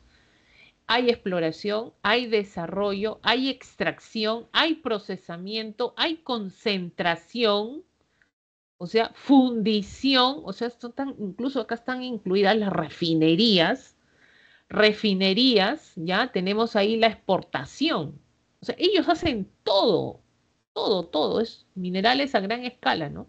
Y la extracción es 5.000 toneladas de material al día, ¿no? Entonces ahí podemos poner, por ejemplo, nombres como Antamina, Cuajone, Las Bambas, por ejemplo, estos son yacimientos del tipo de la gran minería en el Perú, ¿ya? De la gran minería en el Perú. Muy bien, ¿qué recursos mineros tenemos? Acá está, el Perú existe más de 40 tipos. Profesora, más de 40 tipos, sí. Explotándose solamente 16, ¿ah? Nada más. pero en estos últimos años la mayor producción corresponde a estos elementos. Si tienen chicos para subrayar, hay que estar subrayando, si tienen su computadora cerca, subrayen, resalten, es bueno. Cobre, plata, hierro, oro, zinc, plomo. ¿Ya? Cobre, plata, hierro, zinc y plomo. Debidamente, esto hay una demanda grande en lo que es el mercado internacional. Y ha crecido también nuestro ranking, ¿no? En estos últimos años. Bueno, ustedes saben que Chile es el primer productor de cobre en el mundo, ¿no? Seguido de Perú, que tiene el segundo lugar, ¿ya? Y nos están comprando nuestro cobre. Muy bien, al nivel latinoamericano, primer productor de zinc y estaño, segundo lugar como productor de oro, plomo, cobre, plata y molibdeno, ¿no? Este es en el ranking latinoamericano. En el ranking mundial, segundo lugar productor de cobre y zinc, ¿no? Nos hemos puesto en ese ranking. Tercer lugar en productor de plata. Cuarto lugar productor de estaño y molibdeno. Quinto lugar como productor de plomo. Octavo lugar en productor de oro y selenio. Nuestro oro está catalogado como un oro de buena calidad, de gran pureza. Ya no tiene que envidiar a ningún otro oro de otro lugar. Así es que ya saben, ¿ah? Tienen que pedir todo en oro. Si es peruano, mejor. Ya, sí, sí, sí, sí. Lo valemos, lo valemos. A ver, profesor, ¿eso quiere decir que es el metal, el mineral metálico que más valor tiene en el mercado externo? Sí, pues es el que tiene mayor valor, ¿no? En nuestro hacer y producción también, pues nos genera ingreso de divisas importantes. ¿Cuáles son estas unidades mineras? Bueno, miren, cobre. Tenemos, por ejemplo, Cerro Verde, Antamina, Cojone, Las Bambas, Antapacay, esto en sus diferentes regiones, el zinc, Antamina, San Cristóbal, Animón, Cerro Lindo, Oro, Chaupi, Paloma Norte, Sureste, Oeste, en la zona de Cajamarca, Chaquicocha, en Cajamarca, La Libertad, Poderosa, Alto Chicama. Estos son los que más han tenido producción, no es que existan, estas son las únicas, ojo, sino que estas son las que han tenido mayor producción, por ejemplo. Ahora, para recordar bastante el caso del hierro, ¿no?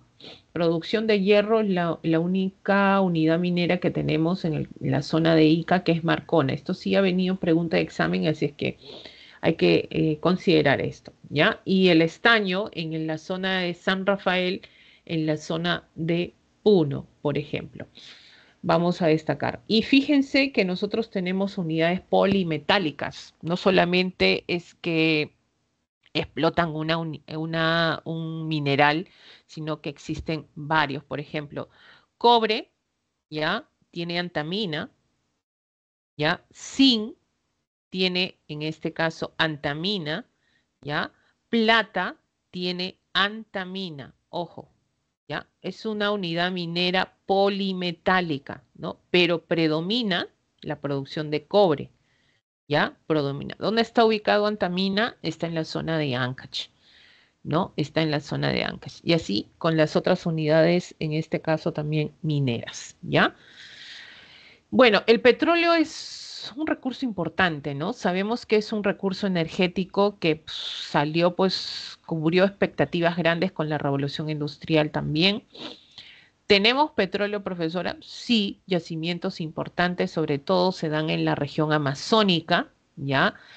Seguido en la región, en este caso, pues, de la costa y también en el Zócalo continental. Y si tendríamos que poner ranking, donde hay mayor producción de petróleo en el Perú, sería la Amazonía, segundo lugar la costa y tercer lugar en el Zócalo continental.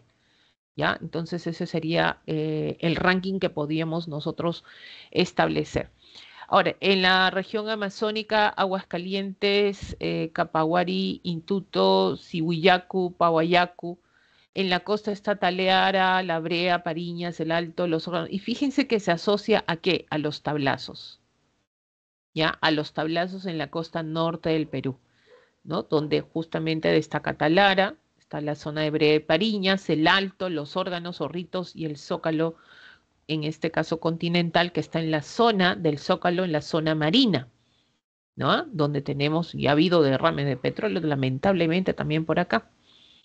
Ahora, el oleoducto es una obra de ingeniería importante porque sabemos que tenemos, cuando hay más producción en la zona amazónica, llevamos todo este petróleo a la zona de, en este caso, de la costa peruana, llegando a la zona de Piura en Bayóvar. Entonces, ¿cómo hacemos? Dijeron, no, la mayoría, vamos a construir tuberías grandes que trasladen este petróleo, ¿no? Y miren, acá hay cordillera, uf, atraviesa la cordillera. Entonces, profesora, dinamitaron toda la cordillera, profesora. No, no. ¿Saben quién está muy cerquita de acá? No sé si te das cuenta, por acá, justamente ayudado de este río que corta la cordillera y justamente se ayudaron de esto, es el río Marañón, ¿ya? Donde pues muy cerca está el oleoducto norperuano.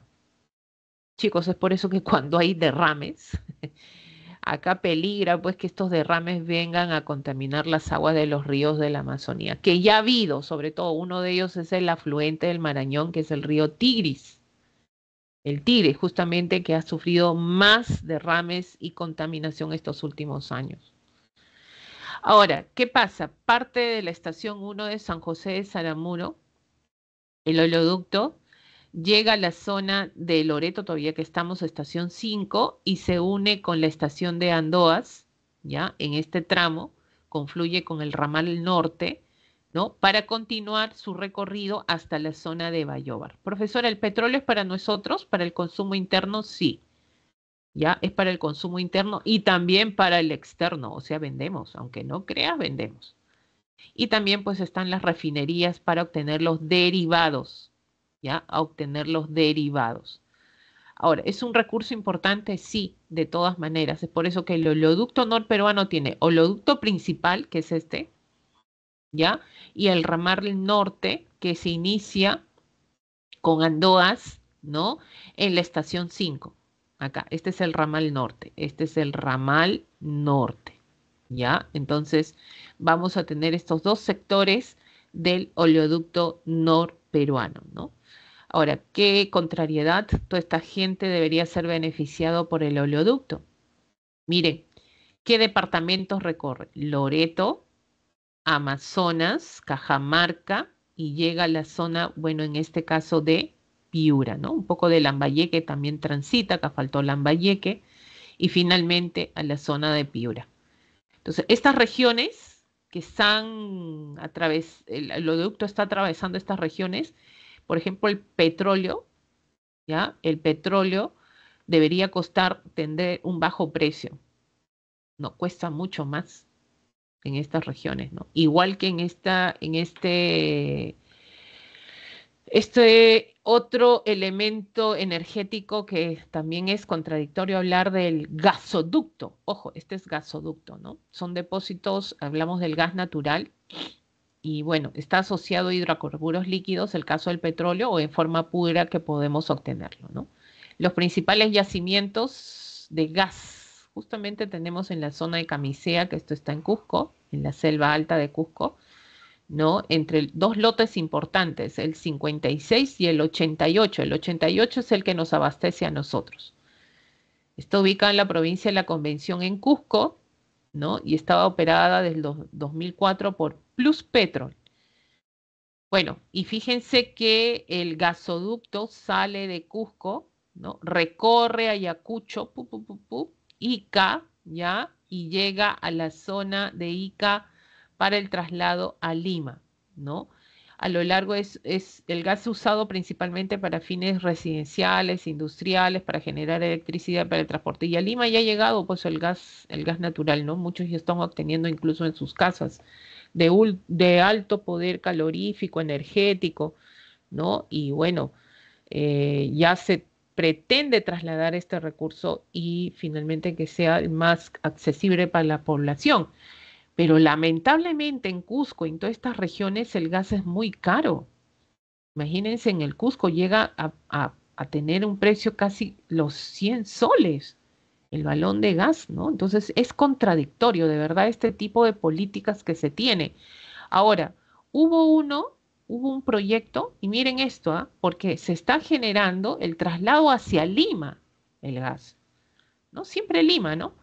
Pero, ¿qué sucede? Hubo un proyecto que se ha paralizado, donde el gasoducto del sur, así se iba a conocer esto, donde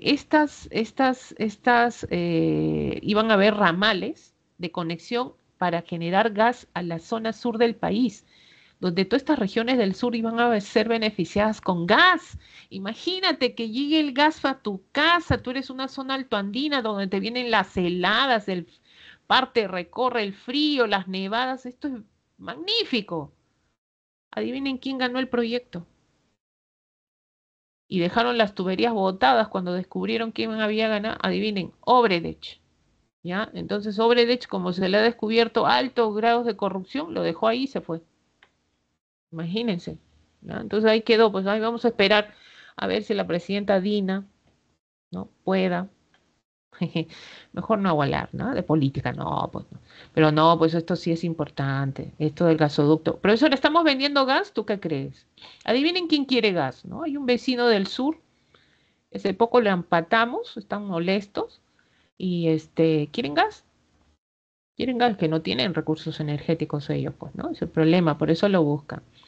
Bueno, ¿hay más gas en el Perú? Sí, bueno, Camisea sí tiene mayores lotes. Ahí está Guaitía, esto en Ucayali, Quinteroni, en Sagari.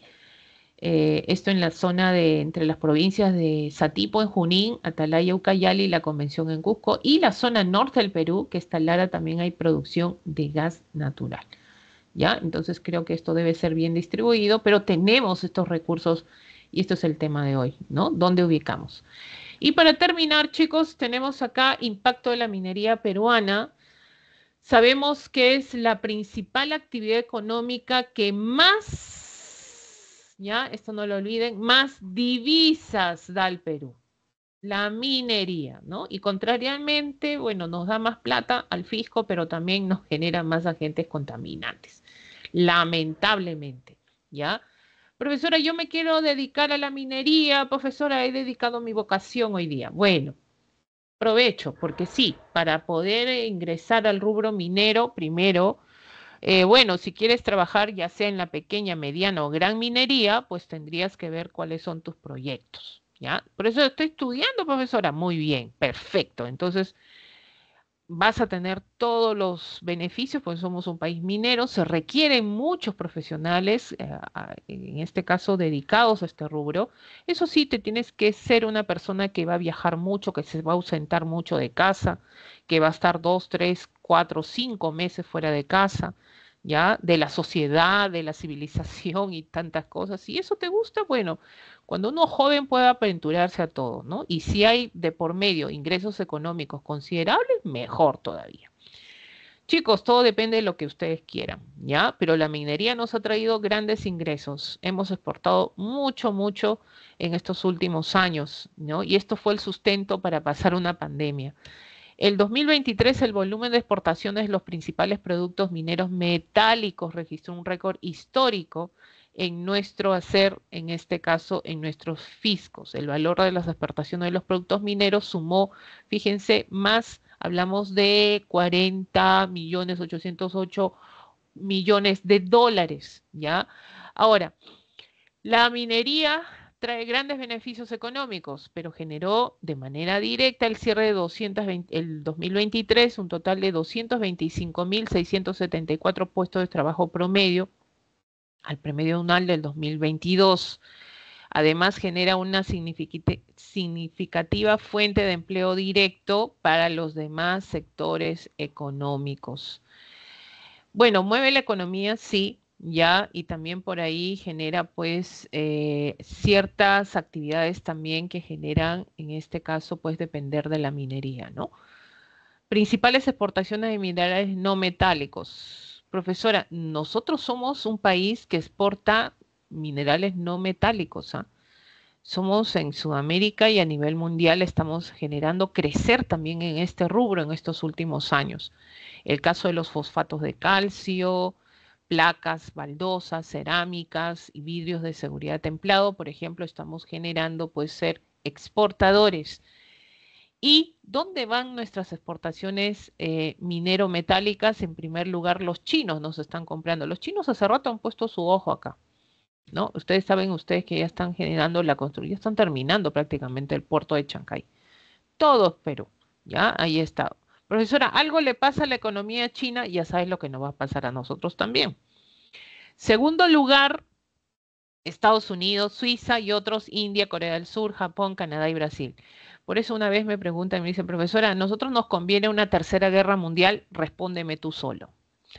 Mira, respóndeme tú solo. Nos conviene una tercera guerra. Las guerras en el mundo nos han convenido siempre, porque somos países exportadores de materia prima, ¿no? Bueno, principales metales de exportación. Bueno, en primer lugar siempre está el cobre, ya. Tenemos ahí luego el oro, el zinc, el plomo, minero en este caso no metálicos que representa 1,1% y el resto de productos 33,5%. ¿Ya? Entonces, pero en primer lugar, pues nos tenemos la venta sobre todo del cobre, ¿no? Exportación necesariamente del cobre. Se informó que alrededor de 500.000 personas se dedican a la minería informal. Sabemos que esto más se da en la zona amazónica, mientras que otros 5 millones de personas participan indirectamente de esta actividad.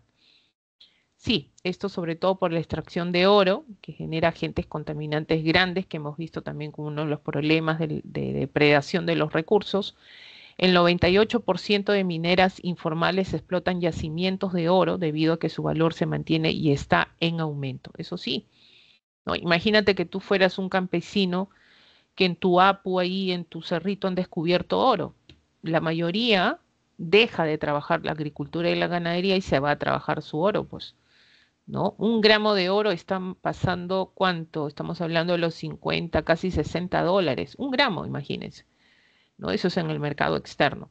Entonces, esto atrae a la gente, pero lamentablemente no miden las consecuencias medioambientales, también orgánicas, físicas que pueda generar esto.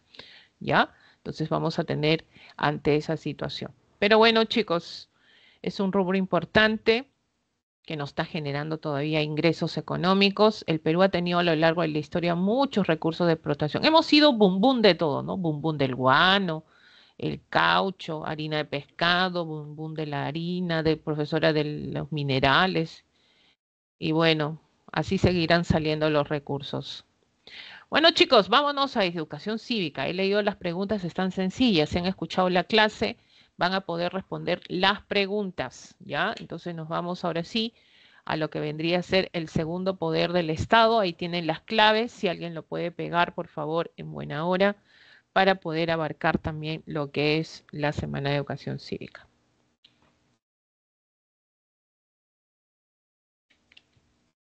¿Qué nos toca en educación cívica? Bueno, vamos a ver, el otro poder del Estado, tu favorito. Muy bien, chicos. Ahora sí, nos vamos a nuestro poder ejecutivo, ¿ya? Nuestro poder ejecutivo. Bueno, acá les he puesto algunos resúmenes para que ustedes puedan tener cierta información también. Vamos a ver la parte de la estructura, el presidente de la República. Esta es la semana 13 de Educación Cívica. Y nos vamos con el poder ejecutivo, ¿ya?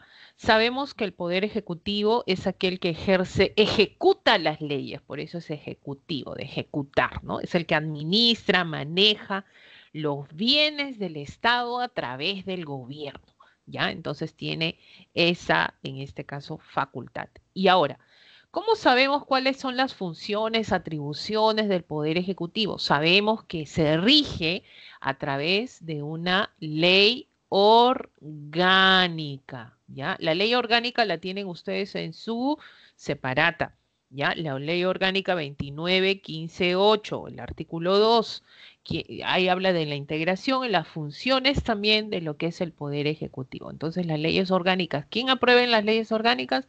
Pues el Congreso de la República. Muy bien, según la ley orgánica, la estructura del Poder Ejecutivo. ¿Quién lo representa? Está la Presidencia de la República. Profesora, ¿el presidente de la República? Sí, el presidente de la República, ¿ya? Que tú lo has elegido por mayoría, que ya no está, tu presidente ya no está, tú elegiste a Pedro Castillo, ¿ya? Fue tu presidente, ¿no? Ya sabemos la historia.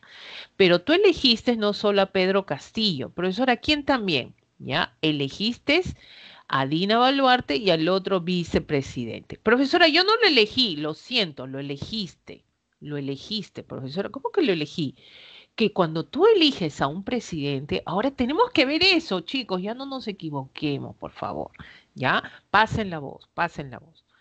Profesora, ¿por qué? Porque cuando tú eliges a tu representante del presidente del Estado, estamos hablando de la plancha presidencial. Esta plancha presidencial comprende presidente y dos vicepresidentes, ¿ya? El día que falte, le pase algo al presidente, chao presidente, pues bueno, asume la primera vicepresidenta o el segundo vicepresidente.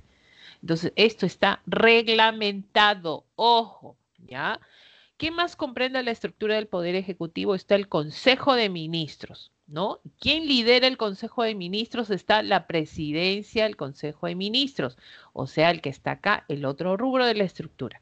¿Y quiénes conforman, pues, el Consejo de Ministros? Todos los ministros que tienen una cartera, ¿no? Las diferentes carteras, por ejemplo, el caso de salud, de educación, producción, de cultura, etcétera, ¿no? Del ambiente. Todos ellos, con sus ministros, ¿ya? Con sus ministerios. El Consejo de Ministros. Profesora, ¿quién elige a los ministros? Yo también elijo a los ministros, tú no. Tú no eliges a los ministros, lo hace la presidencia, o sea, el presidente. Los ministerios, ¿ya? Son cargos de confianza, ¿ya? Cargos de confianza. Imagínense, chicos, bueno, es una suposición que yo sea la presidenta de la República y ustedes son mis pinkies, quiere decir que son mi gente que trabaja conmigo. Pues ahora yo, sí, tú. Entonces, ¿qué pasa? Yo no voy a trabajar con alguien que me detesta, con alguien que no piensa como yo o con alguien que no me apoye o alguien que está buscando que yo salga del gobierno. Yo tengo que elegir a gente de confianza que trabaje conmigo. ¿Por qué? Porque como son ministerios, ellos van a generar lo que es el Consejo de Ministros. ¿Qué es Consejo de Ministros? Cuando todos estos personajes que ves acá se reúnen, liderados por el presidente del Consejo de Ministros, y aprueban las decisiones de la presidenta. ¿No? Entonces la presidenta elige para eso, tiene que elegir personas que trabajen con ella, ¿no? ¿Por qué? Porque tienen que apoyar su decisión. Si no apoyan su decisión, entonces ya pues obvio que no pueden generar pues esa unidad que buscan, ¿no? Porque todo lo que quiera emitir la presidenta tiene que ser aprobado por su Consejo de Ministros, si no, no tiene validez. Entonces yo tengo que elegir a gente que va a trabajar conmigo, ¿no? Entonces yo no voy a elegir, por ejemplo, imagínate, Keiko, que sea mi primer, mi primer presidente de Consejo de Ministros, ¿no? Óndate. No, no, mejor no, de repente la señora K, ¿no? Por ahí, ¿no? Entonces, no. Entonces, por ahí me dicen, no, vamos a bajarle a la profesora Julia, no, no. Abajo la profesora Julia. Entonces, ya, entonces ahí puede ser, ¿no? Entonces ahí comienza la designación, viene la coyuntura política, la crisis política dentro del mismo Consejo de Ministros, ¿no? Ahora, las entidades públicas del Poder Ejecutivo, ¿ya? Estas entidades públicas, ¿cuáles son, por ejemplo, ¿no? Estas son, ¿ya? Por ejemplo, estas son. Estas son entidades públicas del Poder Ejecutivo. Estas son, por ejemplo, de naturaleza, son desconcentradas en personería jurídica, derecho público, tienen competencias de alcance nacional y están inscritos a un ministerio o también pueden estar inscritos a la presidencia del Consejo de Ministros, ¿ya? Entonces, hay dos tipos. Está órganos públicos ejecutores y órganos públicos especializados, ¿no? El caso de los órganos, en este caso ejecutores, ¿no? Requieren de la administración propia, tienen a cargo un ministerio, por ejemplo, Instituto Geofísico del Perú, quien está pues adscrito acá, tienes al Ministerio del Ambiente, la Biblioteca Nacional, en este caso del Perú, al Ministerio de Cultura, por ejemplo, de esa manera, ¿no? Cada uno con sus funciones y ejecutan.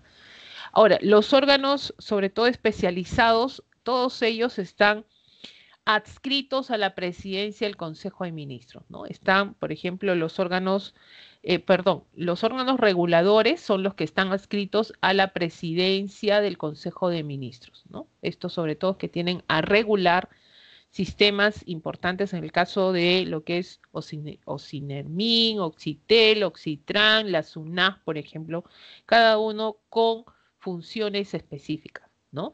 Y órganos técnicos especializados que tienen una especialidad justamente con respecto al rubro, ya sea estadístico, económico, poblacional, ¿no? De contratos, está el OCE, está la SUNAT, está el ANA, que está, bueno, adscrito a lo que vendría a ser al Ministerio de Agricultura, Ministerio de Agricultura y Riego, por ejemplo, ¿no? Entonces, estos son las entidades del Poder Ejecutivo, ¿no? ¿Esto dónde está, profesora? Esto está necesariamente, ya, esto está necesariamente, pues, en esta ley orgánica mencionada, ¿no? Muy bien, entonces, toda esta estructura que comprende el Poder Ejecutivo. Ahora, vamos a la presidencia de la República, ¿no? Bueno, ahí está tu presidenta, que la veo más joven a la presidenta, de verdad, incluso le han puesto una buena foto, parece. Vamos a hacer, profesora, yo quiero participar en elecciones, profesora, y quiero ser presidente. Muy bien, si Dina puede, tú también. Para ser elegido se requiere ser peruano de nacimiento. Quiere decir que haber nacido en esta hermosa tierra del sol llamado Perú. Pero también puedes obtener ser peruano de nacimiento cuando has nacido en el extranjero, ¿no? Acuérdate de eso, ya no te vaya a venir una pregunta de eso. Has nacido en el extranjero, pero tu papá o mamá es peruano. Entonces ahí puedes obtener la nacionalidad por nacimiento, ¿ya? Por ejemplo, ahí el candidato George Forsyth, por ejemplo, no sé si se acuerdan de este candidato, él nació en Venezuela, pero su papá, por ser diplomático, pues en este caso lo inscribió y por ser peruano, ¿ya? Él pues pudo postular a la presidencia por tener el requisito que se permite que tiene que ser peruano por nacimiento, ¿ya? Por nacimiento. Tener más de 35 años, también igual que bueno, el caso de los congresistas era 25, ¿no? Ahora, gozar de derecho de sufragio, quiere decir que tienes que tener todos tus derechos civiles habilitados, ¿no? Habilitados. Ahora, es elegido el presidente, chicos, esto lo sabemos también, es elegido por sufragio directo al obtener más de la mitad de los votos. Si ninguno de los candidatos obtiene la mayoría absoluta, se procede a una segunda vuelta en los dos más votados. Miren esto, chicos. ¿Quién ganó las elecciones presidenciales en primera vuelta? A ver, dime tú. ¿Quién ganó las elecciones, según lo que estás viendo, las elecciones presidenciales en primera vuelta? ¿La señora K, Pepe Lucho, Jorgito u otros? A ver, dime. Ya, a ver, ¿quién ganó las elecciones? ¿La señora K ganó las elecciones? Sí, ella es la presidenta. Nadie.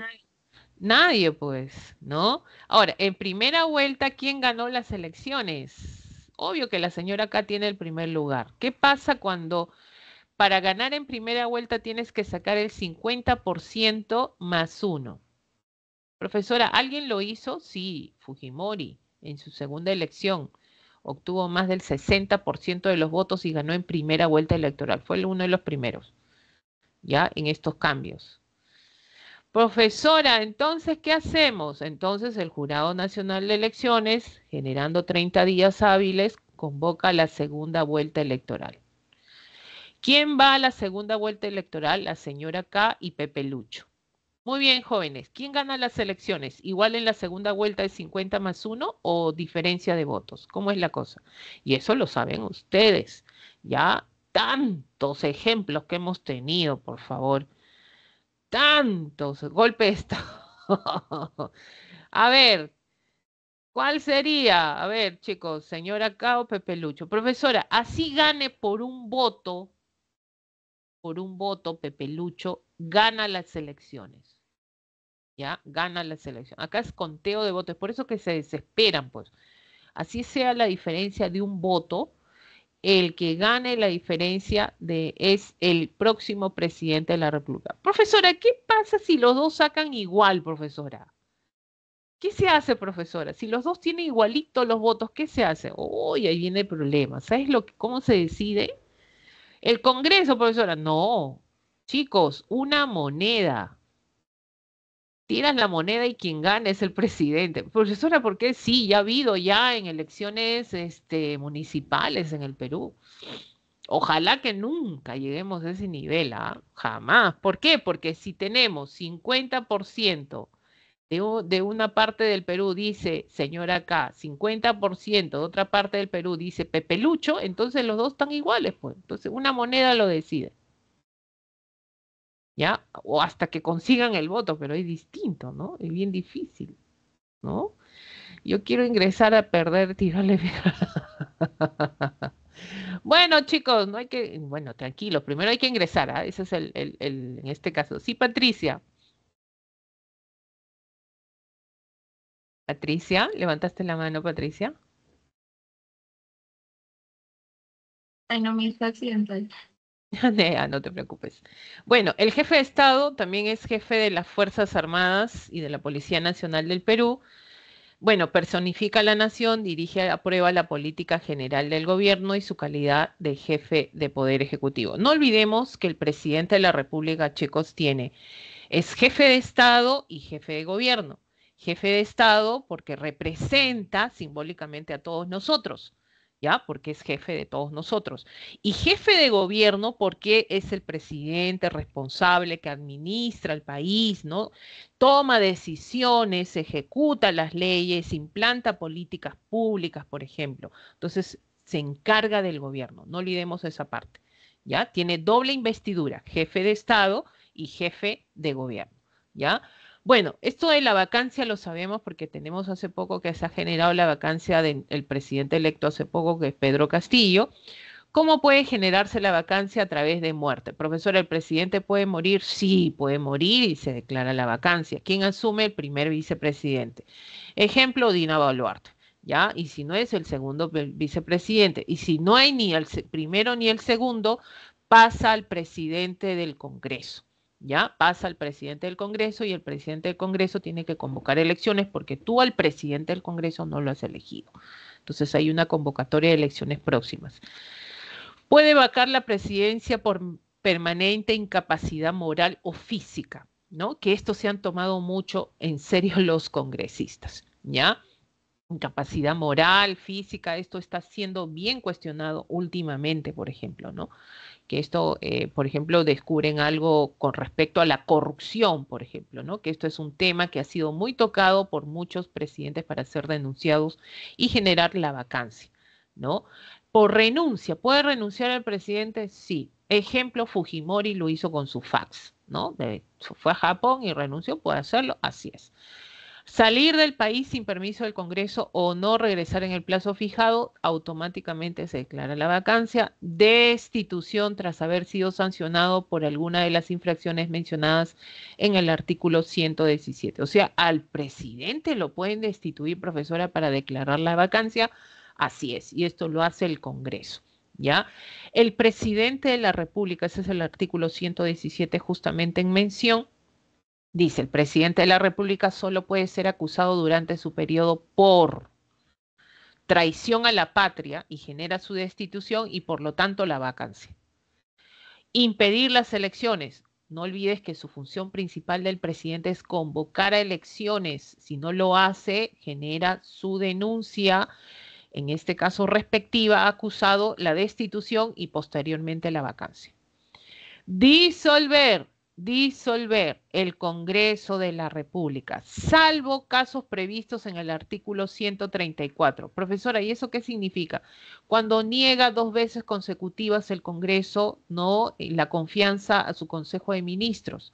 Entonces, si niega 2 veces seguidas la confianza a su Consejo de Ministros, el presidente sí puede disolver el Congreso, pero no lo que hizo Pedro Castillo. Pues no, esto es cuestionado, ¿ah? Algunos dicen que sí, algunos dicen que no, pero bueno, como no ha hecho eso, no se le negó la confianza a su Consejo de Ministros, entonces el presidente salió a hablar y disolvió el Congreso, lamentablemente, pues eso generó la destitución y posteriormente la vaca, ¿no? Y posteriormente la denuncia también, porque está yendo en contra de ¿qué? de un sistema del Estado de Derecho, está transgrediendo el Estado de Derecho, por eso la denuncia y la captura del presidente. ¿Ya? No es porque el profesor es el presidente, ¿cómo lo van a meter presos? No, pues va en contra de la Constitución y es por eso que pasó esto. Por impedir su reunión o funcionamiento, ya sea del Jurado Nacional o de entes electorales, ¿no? No puede intervenir, tiene que tener una posición neutral el presidente. No puede estar a favor de un candidato, no puede ser proselitismo político, absolutamente nada, ¿ya? Entonces, si no, ¿qué hace el Congreso? Se vale de esto para destituirlo y que genera la vacancia. Eso lo sabemos, ¿no? Bueno, como funciones como jefe de Estado, pues ahí tenemos cumplir y hacer cumplir. En este caso tenemos acá, por ejemplo, la Constitución política, representar el Estado fuera, dentro y fuera de la República. Lamentablemente la desaprobación es grande. Nunca había visto esto, más del 90% de los peruanos desaprueba la gestión de un presidente. Yo había visto hasta el 70, 60, pero 90 ya es bastante, ¿no?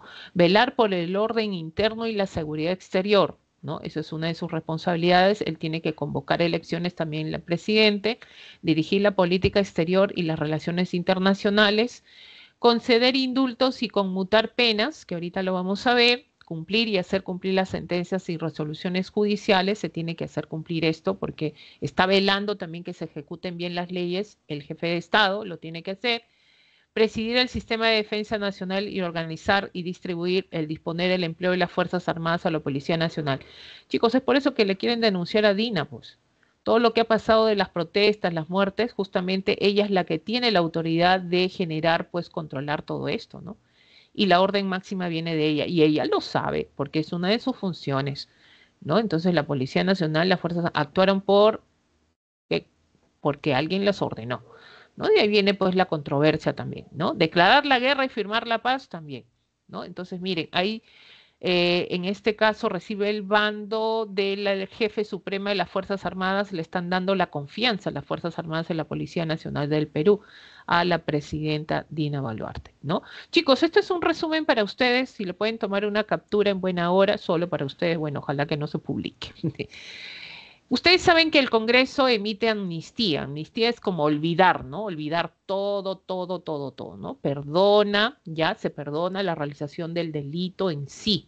Eso hace el Congreso. Ahora, ojo, que la presidenta ya genera lo que es una cosa es indulto y otra cosa es derecho de gracia y otra cosa es conmutar penas.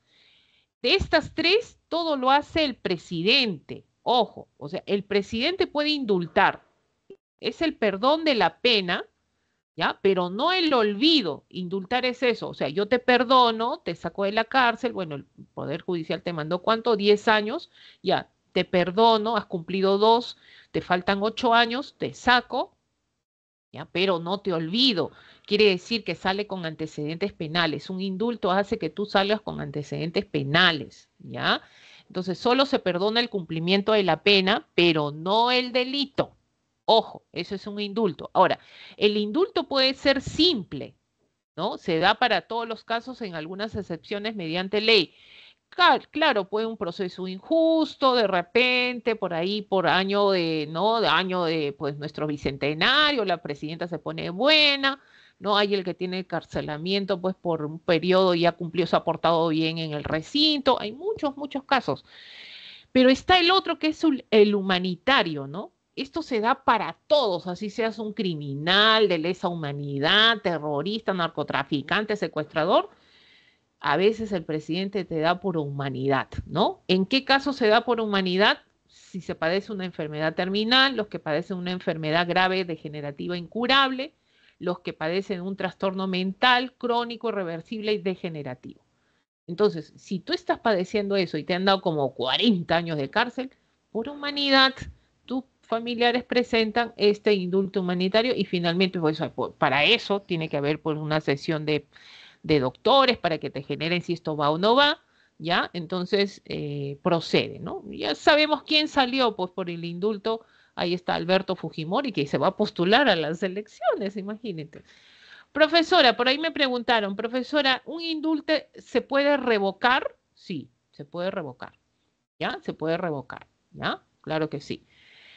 Derecho de gracia. No, miren, derecho de gracia, el presidente te da derecho de gracia cuando no existe una condena, o sea, nadie te ha condenado, el Poder Judicial nunca te sentenció y sigues más de 20 años en la cárcel, ¿no? Y eso es derecho de gracia. El presidente se compadece de ti y te da pues derecho de gracia.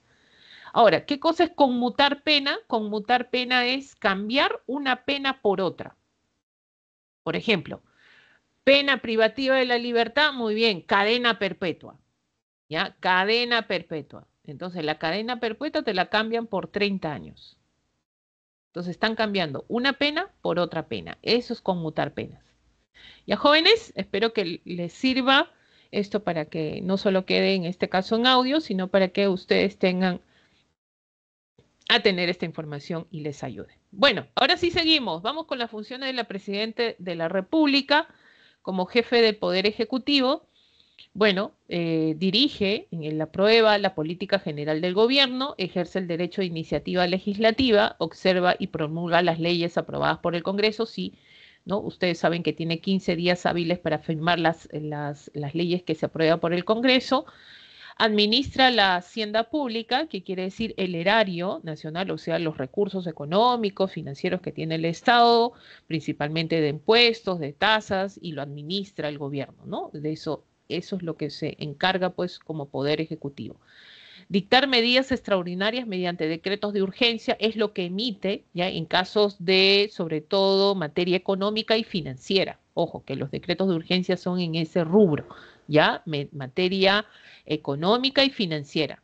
Nombrar y remover a quienes ejerzan altos cargos, ¿no? Por ejemplo, ahí están, pues, cargos de dirección, cargos de ministerios, etcétera. Y está el Consejo de Ministros, que está pues conformado por ministros nombrados por el presidente, es presidido por el presidente del Consejo de Ministros, corresponde al presidente de la República presidirlo cuando lo convoca o asiste a sus sesiones, ¿ya? Y tiene el cargo de dirección y gestión de los servicios públicos. Atribuciones. Mira, el Consejo de Ministros tiene que aprobar los proyectos de ley del presidente, aprobar los decretos legislativos y decretos de urgencia que dicta el presidente de la República, adoptar decisiones de asuntos de interés público. O sea, el Consejo de Ministros es como su congreso chiquito del presidente, ¿no? Tiene que ser aprobado todo por su Consejo de Ministros, si no, no tiene validez. Así es simple. Todo lo que quiera emitir el presidente tiene que ser aprobado por su Consejo de Ministros. Y es por eso que la presidencia del Consejo de Ministros dirige todo esto, ¿no? Es el responsable, el coordinador, sobre todo, de las políticas nacionales, ¿ya? Coordina las relaciones de los demás poderes del Estado, también tiene que ver con los gobiernos regionales, locales. Su máxima autoridad, ¿quién es? El presidente del Consejo de Ministros o primer ministro, ¿no? Primer ministro. Ahora, este presidente del Consejo de Ministros, ¿no? Es después del presidente de la República el portavoz autorizado del gobierno. Mira, la Dina Boluarte de repente dice, no, que no puede dar un mensaje a la nación. ¿Quién puede hacerlo en vez de Dina Boluarte? Pues lo hace finalmente, en este caso, pues, el presidente del Consejo de Ministros. No puede ser su mejor amigo, no puede ser, pues, cualquier persona, no. Si lo hace, es usurpación de funciones, ¿ya? Porque el portavoz, según la Constitución, según la ley orgánica, es el presidente del Consejo de Ministros, ¿ya? Coordina las funciones con los demás ministros y refrenda los decretos legislativos. O sea, quiere decir, este presidente tiene que aprobar decretos legislativos, decretos de urgencia y demás decretos y resoluciones que señalan la Constitución, si no, no tiene validez. ¿Ya? No tiene validez. O sea, todo lo que quiere emitir el presidente tiene que ser refrendado por la presidencia del Consejo de Ministros. Si no, no tiene validez. Profesora, ¿qué es refrendar? Aprobar. ¿Ya? Entonces, si no, no tiene validez. Es por eso que trabajan de mano a mano, tanto el presidente del Consejo de Ministros como la presidenta o el presidente. ¿Cuáles son las normas del Poder Ejecutivo? La semana pasada vimos las normas del Poder Legislativo. Chicos, esto es del Ejecutivo. Ojo, ¿ya? Los decretos de urgencia, normas con rango de ley. Todas ellas son normas con rango de ley. En primer lugar, el que tiene mayor peso es este, ¿no? Entonces, esto es de medida extraordinaria, sobre todo en carácter económico-financiero, cuando así lo requiere el interés nacional. ¿Ya? Por ejemplo, acá tenemos, vamos a agrandar esto, dice, decreto de urgencia que establece medidas extraordinarias en materia económica y financiera para la reactivación económica local y familiar en medidas de reactivación, ¿no? Entonces, ¿quién hace esto? El presidente, o sea, a través del Poder Ejecutivo, ¿ya? Estos son los decretos de urgencia. Ojo, carácter económico financiero. Decretos legislativos, esto ya lo vimos la semana pasada. Esto es por delegación del Congreso, o sea, el Congreso le da la facultad de legislar al presidente, ¿no? Entonces, en una materia específica, profesora, por cuánto tiempo se puede emitir el decreto? Tiene 90 días el presidente. Pasado el tiempo, la delegación de esas funciones por parte del Congreso termina, ¿no? Y tiene que dar cuenta también al Congreso, ¿no? Están sometidos a las mismas normas que rigen para la ley, ¿no? Entonces, en materia específica que quiera generar, cambiar un código, un delito, algo que quiera especificar el Poder Ejecutivo, lo hace mediante decreto legislativo. No pueden delegarse las materias relativas de la reforma de la Constitución, o sea, el presidente, mediante decreto legislativo, no puede reformular la Constitución, si no, hace rato lo hubiera hecho, o aprobar tratados internacionales. Esto tiene que ser ratificado y aprobado por el Congreso, no por decretos legislativos, ¿ya? Y el decreto supremo es una norma administrativa, es de carácter general, ¿ya? Este es de más bajo rango, decreto supremo, pero es del Poder Ejecutivo, ¿no? Regulan la actividad sectorial, funcional, multisectorial, ¿no? A nivel nacional pueden requerir o no el voto aprobatorio del Consejo de Ministros, según lo disponga la ley, son rubricados por el presidente y refrendados por uno o más ministros cuyo ámbito de competencia le corresponde, ¿no? Para dar una bonificación, para ciertas situaciones, en este caso que se permita establecer el presidente, ¿ya? Estos son los ministerios. Tenemos los ministerios, son 18 ministerios. Cada uno tiene una función específica, ejecutan, supervisan políticas nacionales, ¿no? En este caso, para cada una de ellas. Y por último, chicos, tenemos las entidades, sobre todo, como acabamos de mencionar también, del Poder Ejecutivo. Estas pueden ser órganos públicos ejecutores, órganos públicos especializados, están los reguladores, órganos técnicos también especializados, ¿ya? Muy bien, jóvenes, vámonos a las claves, se nos acabó el tiempo, espero que puedan resolver las preguntas, también están como para que ustedes lo puedan resolver y lo bueno es autoevaluarse también por otra parte, ¿ya? Tienen las claves de esta semana, semana 13 de Educación Cívica, y nos estaríamos viendo la próxima semana, bueno, escuchando la próxima semana, y vamos con el tercer poder del Estado, poder más justo que tiene el Perú, justicia, ¿ya? Muy buen inicio de semana, chicos, estudiar, no tiren la toalla, ¿ya? Todo se puede mientras ustedes lo quieran. Muy buenos días y nos vemos la próxima semana. Hasta luego.